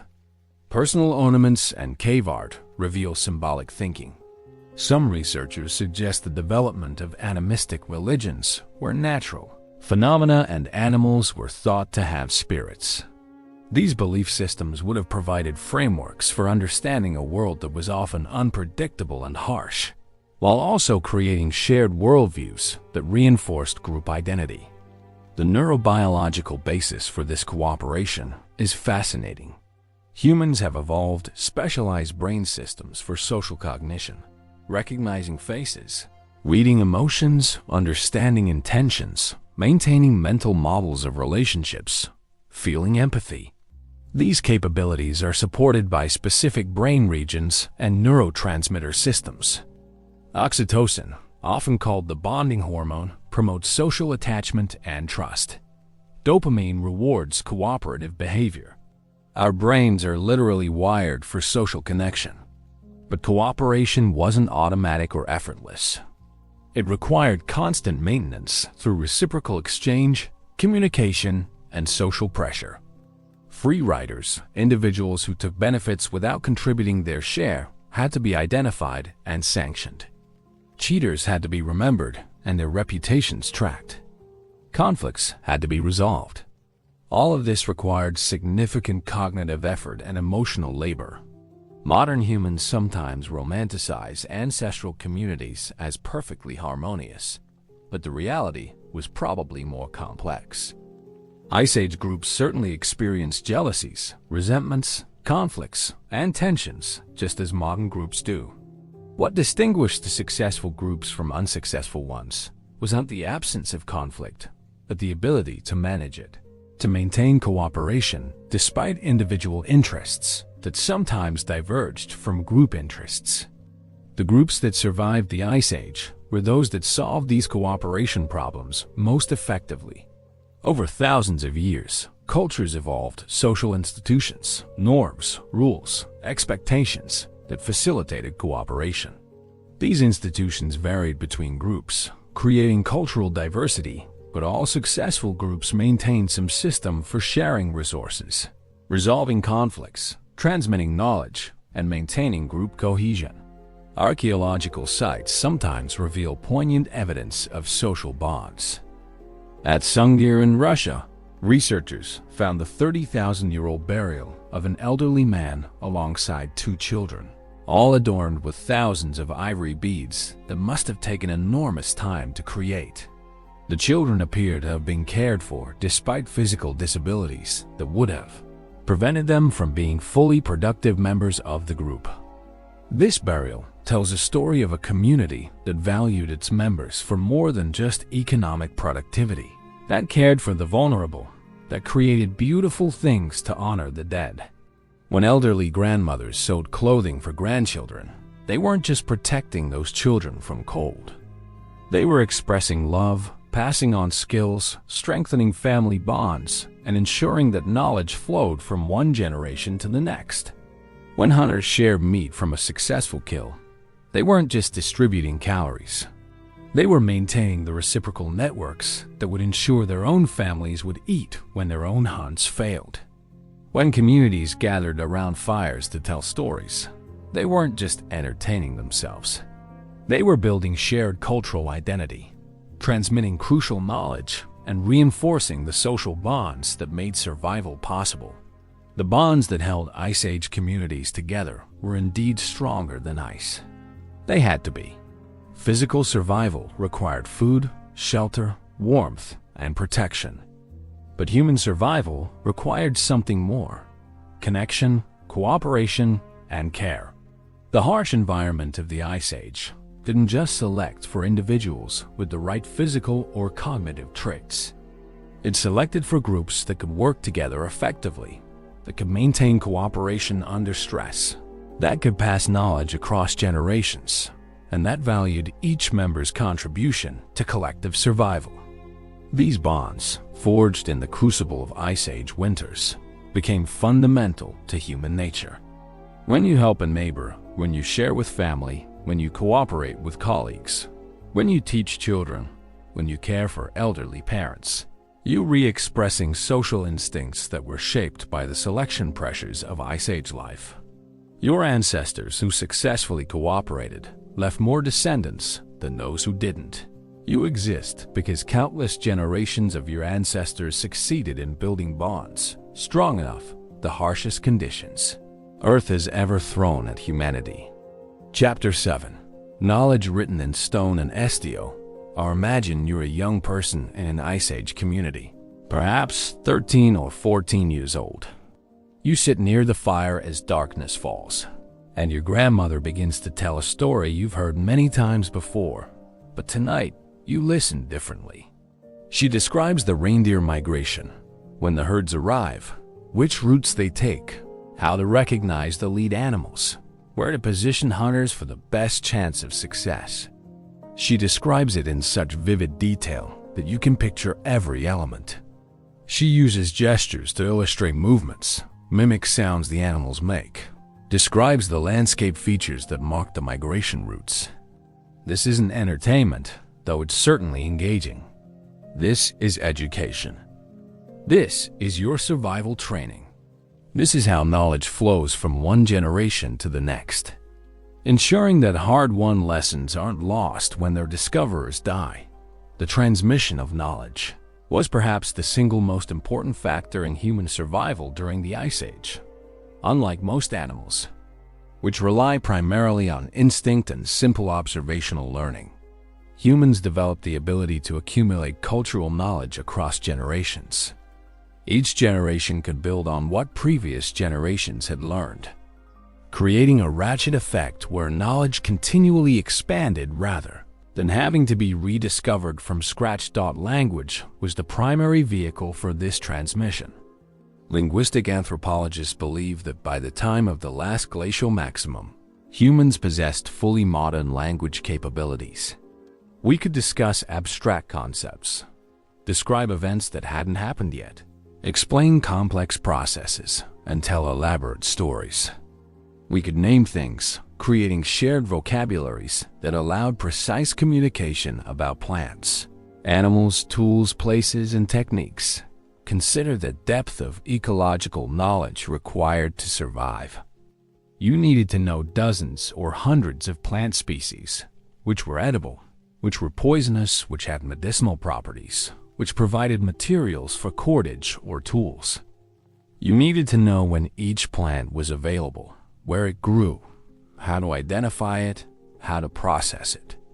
You needed to know animal behavior, migration patterns, mating seasons, feeding habits, tracks and signs, vocalizations, which animals were dangerous and which were prey. You needed to know geography, water sources, shelter locations, flint deposits, travel routes, dangerous areas.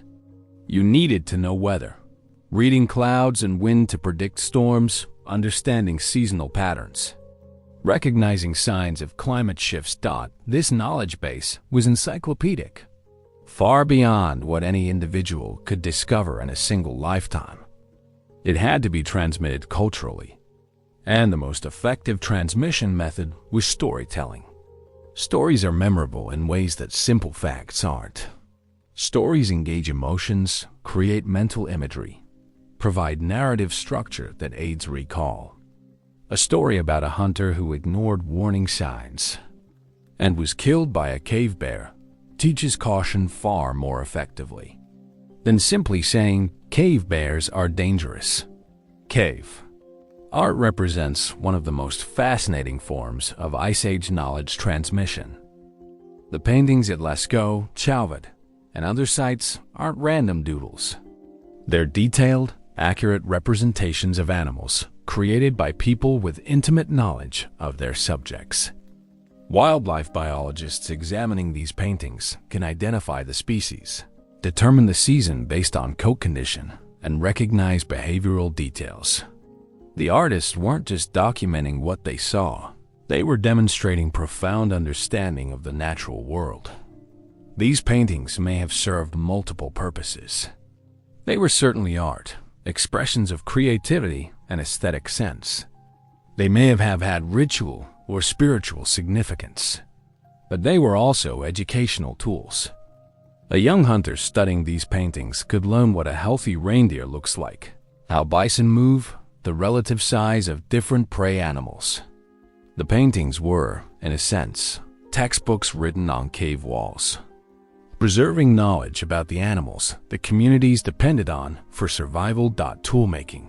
Knowledge had to be transmitted with particular care.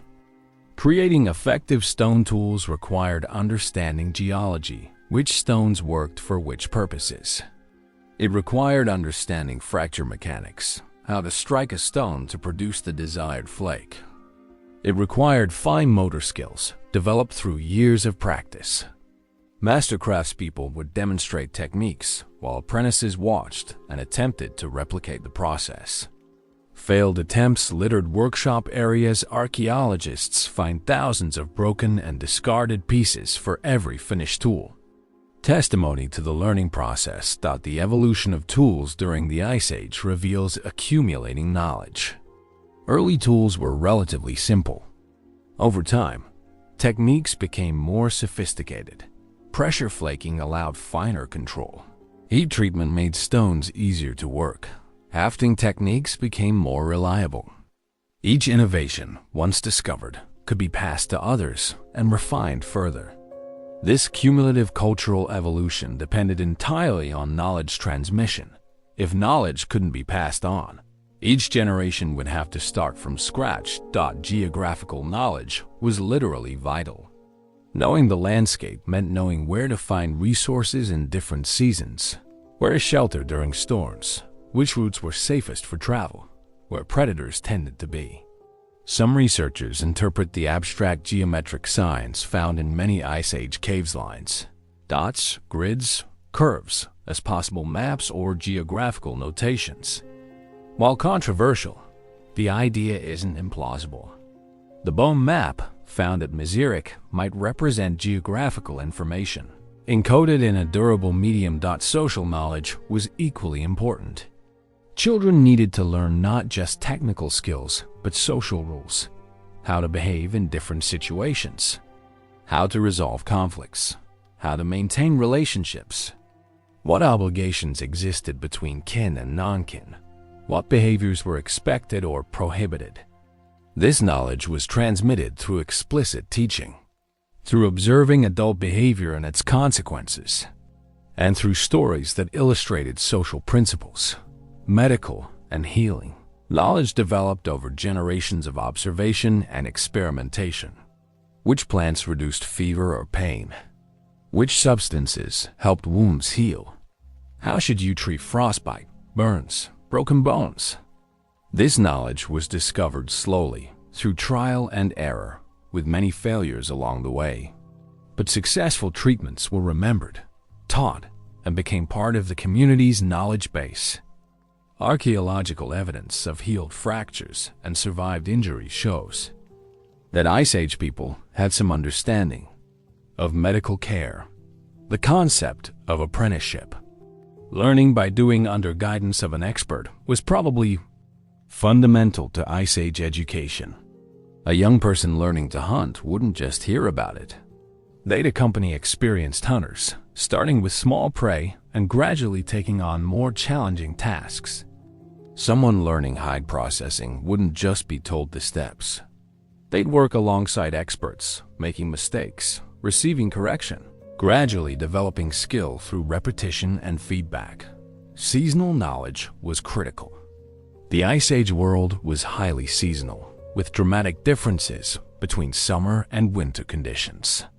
Knowing what to do in each season, when to move to different locations, when to expect certain animals or plants, when to prepare for winter, when to conduct maintenance on shelters and tools, required a detailed calendar of activities.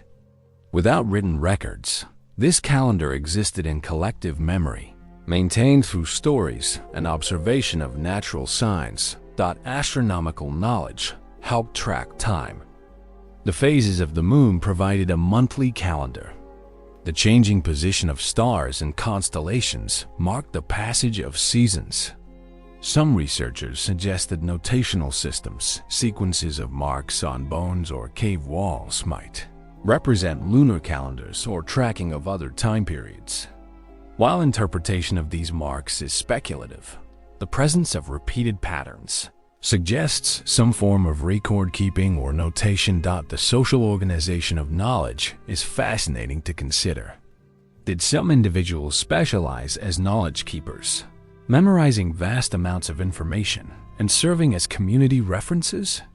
Did certain families maintain expertise in particular domains? This family knows hunting, that family knows plants, another family knows toolmaking. Archaeological evidence suggests some specialization existed, though probably not to the degree seen in later, larger-scale societies. Women likely were primary keepers of certain types of knowledge, particularly about plants, childcare, hide processing, and social relationships. Men probably maintained more knowledge about hunting, toolmaking, and animal behavior. But these divisions weren't absolute. Knowledge was too valuable to restrict. The more people who knew important information, the more resilient the community. Children learn through a combination of observation, imitation, play, direct instruction, and storytelling. Play serves serious educational purposes. Children playing with miniature tools were developing motor skills they'd need as adults. Children playing hunting games were learning cooperation, strategy, and physical skills. Children playing house were learning social roles and domestic skills. This play-based learning was enjoyable but functionally important. Direct instruction occurred in specific contexts. An adult might sit with a child and demonstrate how to knap flint, talking through each step, correcting errors, providing encouragement. This one-on-one teaching was probably reserved for complex skills that required detailed explanation. For more straightforward tasks, observation and imitation sufficed. The consequences of knowledge loss could be severe. If a particularly skilled hunter died before fully training successors, the community lost expertise. If the last person who knew how to make a particular tool died, that technology might disappear. This created strong incentives to share knowledge widely and train multiple people in critical skills. Redundancy wasn't wasteful, it was insurance against knowledge loss. Innovation occurred when individuals experimented with new approaches. Perhaps someone tried heating flint differently and discovered it made better tools. Perhaps someone noticed that a particular plant eased pain. These discoveries, if successful, would be shared and adopted by others. The innovator would gain prestige, and the innovation would become part of the community's knowledge base. Over generations, these accumulated innovations transformed human capabilities. The relationship between knowledge and status is intriguing. In most human societies, knowledge confers status. The person who knows more, who can do things others can't, who possesses rare expertise, gains respect and influence. This created incentives for individuals to develop expertise, but also created challenges around knowledge sharing. Balancing the status benefits of exclusive knowledge against the community benefits of shared knowledge was probably an ongoing tension. Oral traditions in modern hunter-gatherer societies can maintain accurate information across remarkable time spans. Aboriginal Australians have oral traditions describing geological events that occurred thousands of years ago, verified by modern scientific dating. If Ice Age peoples had similar oral traditions, stories told 25,000 years ago might have preserved information spanning hundreds or thousands of years previously. The accuracy of transmitted knowledge mattered enormously. Mistakes about which plants were poisonous could kill. Errors about animal behavior could lead to failed hunts or dangerous encounters. Misunderstanding weather signs could result in being caught in lethal storms. This created selective pressure for cognitive abilities that supported accurate knowledge transmission, good memory, attention to detail, ability to recognize patterns, logical thinking. Teaching itself is a sophisticated cognitive activity. Effective teachers must understand not just what they're teaching, but also how others learn. They must recognize student difficulties and adjust instruction accordingly. They must motivate students and maintain their attention. These teaching capabilities probably evolved under selection pressure from the importance of knowledge transmission to survival. Language, evolution, and knowledge transmission were mutually reinforcing. As knowledge became more complex and important, selection favored better language capabilities. As language capabilities improved, more complex knowledge could be transmitted, creating more selection for enhanced language.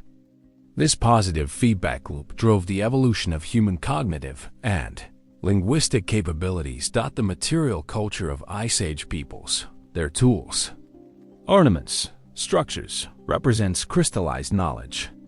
Each artifact embodies understanding of materials, of techniques, of functions. When archaeologists analyze these artifacts, they're reverse engineering the knowledge systems that created them. A beautifully crafted spear point represents knowledge of stone properties, fracture mechanics, hafting techniques, weapon design, and more. That point is knowledge made tangible. Symbolic artifacts, beads, pendants, decorated bones represent abstract knowledge and cultural traditions. The choice of what to make, how to decorate it, what it signifies, all of this is cultural knowledge transmitted across generations. When similar artifact styles appear across wide geographical areas, it suggests shared cultural traditions, maintained through knowledge transmission across populations. The cave paintings themselves are acts of knowledge transmission frozen in time. 25,000 years ago, an artist ground pigments, mixed them with binders, applied them to rock walls, creating images that would endure millennia. Today, we can look at those same images and glimpse the knowledge that artists possessed.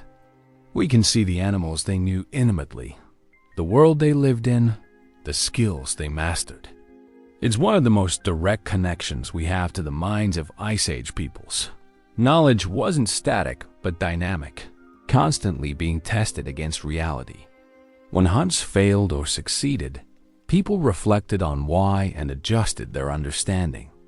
When new situations arose, people adapted their knowledge to address them. This dynamic quality knowledge as something alive, constantly refined through experience, distinguished human cultural knowledge from genetic information, which changes much more slowly. The loss of Ice Age knowledge traditions, when those cultures eventually transformed, represents one of history's great tragedies. When the Ice Age ended and climates warmed, the specific adaptations that allowed survival in glacial conditions became less relevant. New environments required new knowledge. Much of what Ice Age peoples knew, the details of mammoth behavior, the properties of extinct plants, the locations of resources that no longer exist, has been lost forever. But the fundamental human capacity for cultural knowledge transmission, refined during the Ice Age, persists. When you learn something from a teacher, when you read a book, when you watch a video tutorial, when you listen to a podcast, you're engaging the same basic cognitive capabilities that allowed Ice Age peoples to transmit knowledge. The content has changed, the technologies have advanced, but the fundamental process of acquiring culturally transmitted knowledge remains. Those stories told around Ice Age hearths, those skills passed from master to apprentice, those paintings created on cave walls, they weren't just survival strategies. They were the foundation of human culture itself. They represent our species' unique ability to accumulate knowledge across generations, building on what came before, creating an ever-expanding understanding of the world.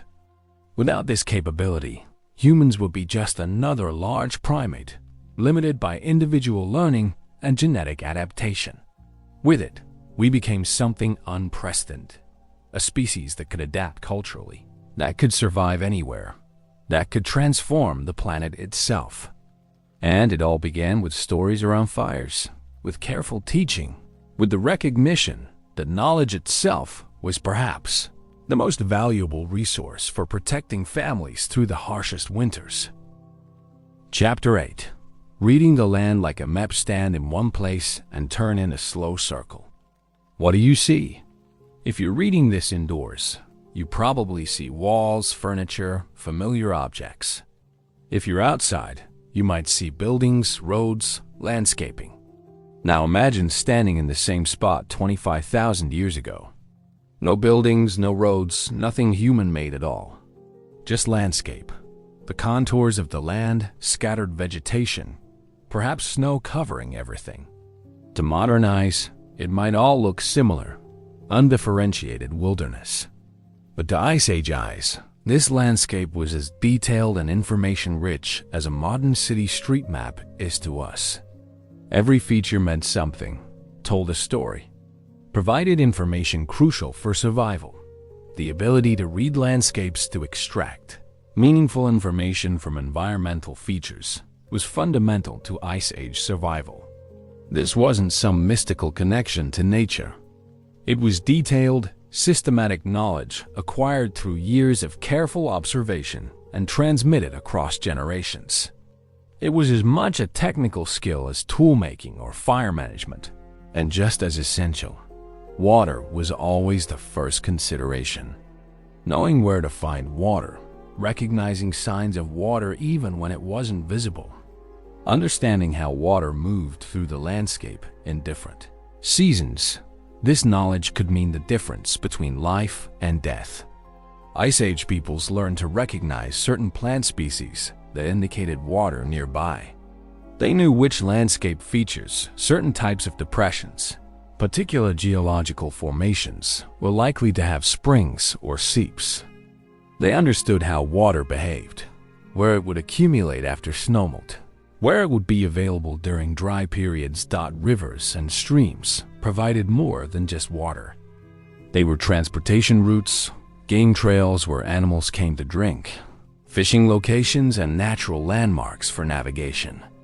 The Dniester River in Ukraine, the Don River in Russia, major water systems throughout Europe and Asia. These weren't just geographical features, but fundamental organizing principles of the landscape.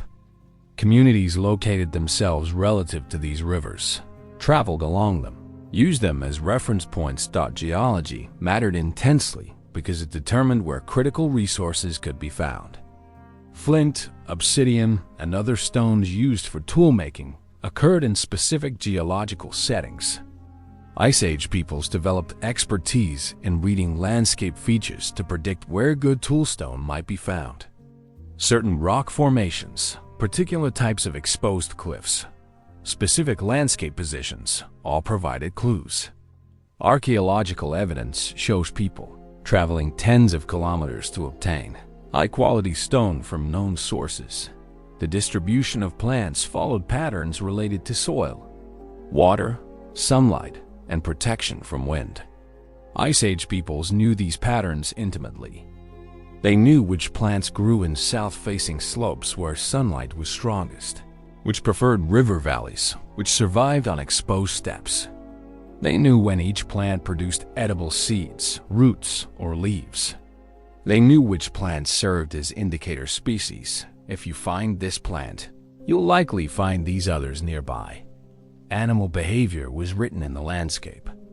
Tracks in snow or soft ground told stories. What species passed by, when, how many individuals, whether they were moving quickly or slowly, whether they were injured. Skilled trackers could read these signs like you read text on this page. They could identify individual animals, track them for days, predict where they would go based on behavior patterns and landscape features. Migration routes of herding animals became crucial knowledge. Reindeer, horses, bison. These animals moved through the landscape following ancient paths determined by terrain, water sources, and seasonal vegetation patterns. Knowing where these migration routes ran, when animals would pass through, and where they could be intercepted, gave hunters enormous advantages. Some of these migration routes had been used for thousands of years, and knowledge of them was passed down through many generations. Predator territories and behavior. Patterns required constant attention. Cave bears preferred certain types of caves for dens. Cave lions hunted in particular ways in particular locations. Wolf packs had territories they patrolled. Ice Age peoples learned to recognize signs of predator presence, tracks, scat, kills, territorial markings. They learned where predators were likely to be at different times and adjusted their own movements. Accordingly, microclimates - local variations in climate caused by landscape features created islands of different conditions within the broader environment. South-facing cliff faces might be several degrees warmer than surrounding areas. Sheltered valleys might have trees where open steppes had none. Understanding these microclimates help people find shelter sites, predict where game might shelter during storms, locate plants during their growing seasons. The seasonal transformation of landscapes required detailed understanding. A location suitable for a summer camp might be deadly in winter. A river that provided fishing opportunities in spring might be frozen solid for 8 months. Plants available in one season disappeared in others. Ice Age peoples needed mental maps that included not just spatial information, but temporal information, how each part of the landscape changed through the annual cycle. Natural shelters, overhangs, caves, sheltered valleys were precious resources. Not all caves or overhangs were suitable for human habitation. Some had dangerous animals. Some flooded during rain or snowmelt. Some had poor drainage or were too exposed to wind. Identifying good shelter sites required evaluation of multiple factors: protection from elements, access to water and resources, defensibility, proximity to hunting areas. Weather signs were read from landscape features. Certain cloud formations signaled approaching storms. Wind patterns changed before major weather shifts. Animal behavior often reflected approaching weather changes, birds flying in particular patterns, mammals seeking shelter earlier than usual. Ice Age peoples developed extensive weather prediction abilities based on reading these environmental signs. The night sky provided navigation information and timekeeping. Stars don't just randomly scatter across the sky, they form patterns, constellations that rotate predictably through the year. The North Star provided directional reference in the northern hemisphere. The phases of the moon marked time. Some researchers suggest that certain cave markings might represent astronomical observations, though this interpretation remains debated. Landscape memory was crucial. Ice Age peoples couldn't carry maps in the modern sense. They carried mental maps, detailed geographical knowledge stored in memory. These mental maps included spatial relationships, what lay in which direction, how far away, what route to take, but also included rich contextual information about each location, what resources were there, what hazards existed, what had happened there in the past. Places acquired meaning beyond their physical characteristics. A location where a successful hunt occurred might be remembered and revisited. A place where someone died might be avoided or treated with special reverence. A spot with particularly good flint might be visited repeatedly across generations. The landscape became layered with meaning, history, and cultural significance. Teaching landscape knowledge to young people was a continuous process. Children accompanied adults on travels and hunts, learning routes and landmarks. They learned to recognize plants and tracks, to read weather signs, to identify good shelter sites. This education occurred through experience rather than abstraction. You learned about the landscape by moving through it, observing it, hearing stories about it. Seasonal rounds, the pattern of movement through the landscape across the year, were carefully planned, based on knowledge of resource availability. In spring, move to valley where plants emerge early and fish spawn. In summer, follow game herds onto open steppes. In fall, return to sheltered locations and stockpile resources for winter. In winter, hunker down in well-protected camps. These patterns, refined over many generations, represented sophisticated resource management strategies. The distribution of archaeological sites reveals Ice Age landscape use patterns. Sites cluster in certain areas, particularly river valleys and rock shelter locations, showing that people recognized and repeatedly used the most favorable locations. The persistence of occupation at some sites for thousands of years indicates that this knowledge of good locations was transmitted across many generations. Some landscape features served as territorial markers or boundaries. A particular river, mountain range, or distinctive landmark might mark the edge of one group's territory and the beginning of another's. Managing these boundaries, whether through peaceful arrangement or conflict, required that all parties agreed on which landscape features marked divisions. The mobility of Ice Age peoples meant their geographical knowledge had to be extensive. Groups didn't stay in one small area, but moved across territories that might encompass hundreds or thousands of square kilometers. Maintaining detailed knowledge of such vast areas required remarkable memory, capabilities, and systematic teaching of geographical information to each generation. Modern hunter-gatherer peoples demonstrate the sophistication possible in landscape knowledge.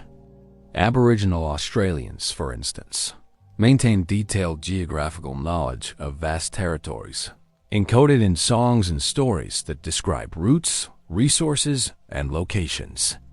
If Ice Age Europeans and Asians had similar systems, individuals could carry in their minds navigational and resource information covering entire regions.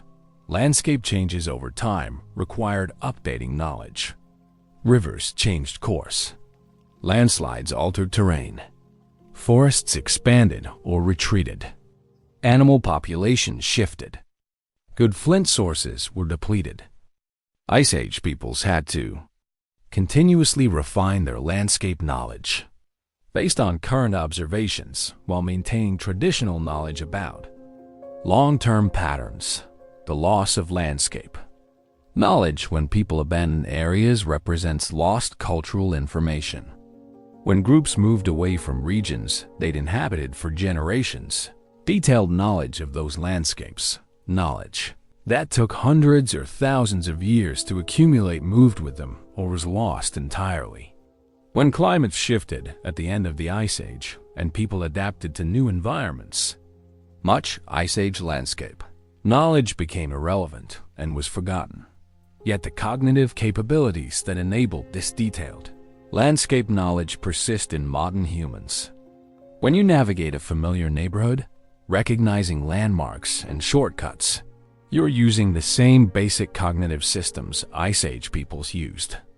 When you notice patterns in your environment and draw conclusions from them, you're engaging capacities honed during Ice Age. Survival challenges. The landscape wasn't just a backdrop to Ice Age life, it was the foundation. Every decision about where to go, when to move, what resources to pursue, where to find shelter, how to stay safe all depended on reading the land accurately. The families that survived the harshest winters were those who knew their landscapes most intimately, who could extract information from environmental features most skillfully, who could pass that knowledge to their children most effectively. In a very real sense, the land itself was part of Ice Age people's extended cognitive system, an external information source that they learned to read as fluently as modern people read text. And that reading ability developed over countless generations facing life or death challenges, helped protect families when the world turned white and survival required understanding every detail of the frozen lands they called home. We began this journey standing on a frozen plain 25,000 years ago, imagining what it took to survive when winter lasted years, when ice sheets covered continents, when simply staying alive required every ounce of human ingenuity and cooperation.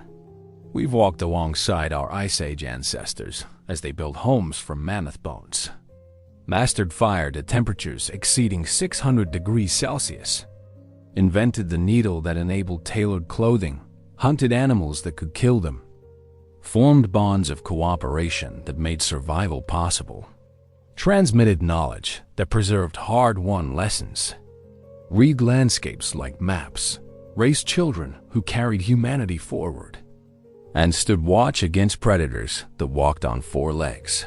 Through darkness, what we've discovered is that these weren't primitive people barely clinging to existence. They were humans as sophisticated, intelligent, and capable as anyone alive today. They possessed the same brain capacity you have. They felt the same emotions. They loved their families with the same fierce intensity.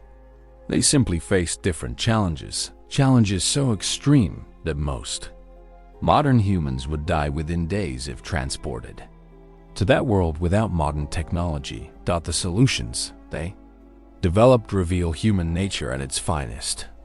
When faced with impossible cold, they invented clothing so sophisticated it rivaled modern cold weather gear. When confronted with lack of conventional building materials, they repurposed mammoth bones into architecture that protected families for generations. When darkness and cold made survival precarious, they mastered fire so completely they could maintain it through the worst conditions. When social challenges threatened group cohesion, they developed cooperative strategies that became fundamental to human psychology. Every modern human behavior has roots extending back to the Ice Age. Your social instincts, your cognitive capabilities, your emotional responses, your physical form, all were shaped by the selection pressures operating during those harsh millennia. The people who survived weren't just tough or lucky. They were cooperative, intelligent, innovative, and deeply connected to their communities. Those traits were selected for because they enhanced survival, and they were passed forward to you. The practical lessons from Ice Age survival remain relevant today. Cooperation achieves what individuals cannot. Knowledge shared multiplies in value. Planning and preparation prevent crises. Innovation solves seemingly impossible problems. Social bonds provide resilience during hardships.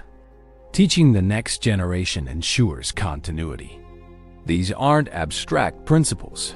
They're survival strategies proven over thousands of years in the harshest conditions imaginable. Modern challenges, though different in specifics, share underlying similarities with Ice Age challenges. Climate change threatens food security and habitable zones. Resource limitations require careful management and innovation. Social conflicts must be resolved to maintain cooperation. Knowledge must be preserved and transmitted. Children must be prepared for uncertain futures. The cognitive and social tools that allowed Ice Age humans to face their challenges can help modern humans face ours. The archaeological record of Ice Age survival is fragmentary scattered bones, stone tools, pigments on cave walls, traces of hearths. But behind each artifact stands a human story. The maker of this spear point had hopes and fears. The painter of this cave art had aesthetic sensibilities and cultural knowledge. The builder of this shelter had family to protect and skills to apply. The teacher of these young people had wisdom to share and legacy to preserve. These weren't abstract, historical figures. They were real people who lived real lives in desperately challenging circumstances.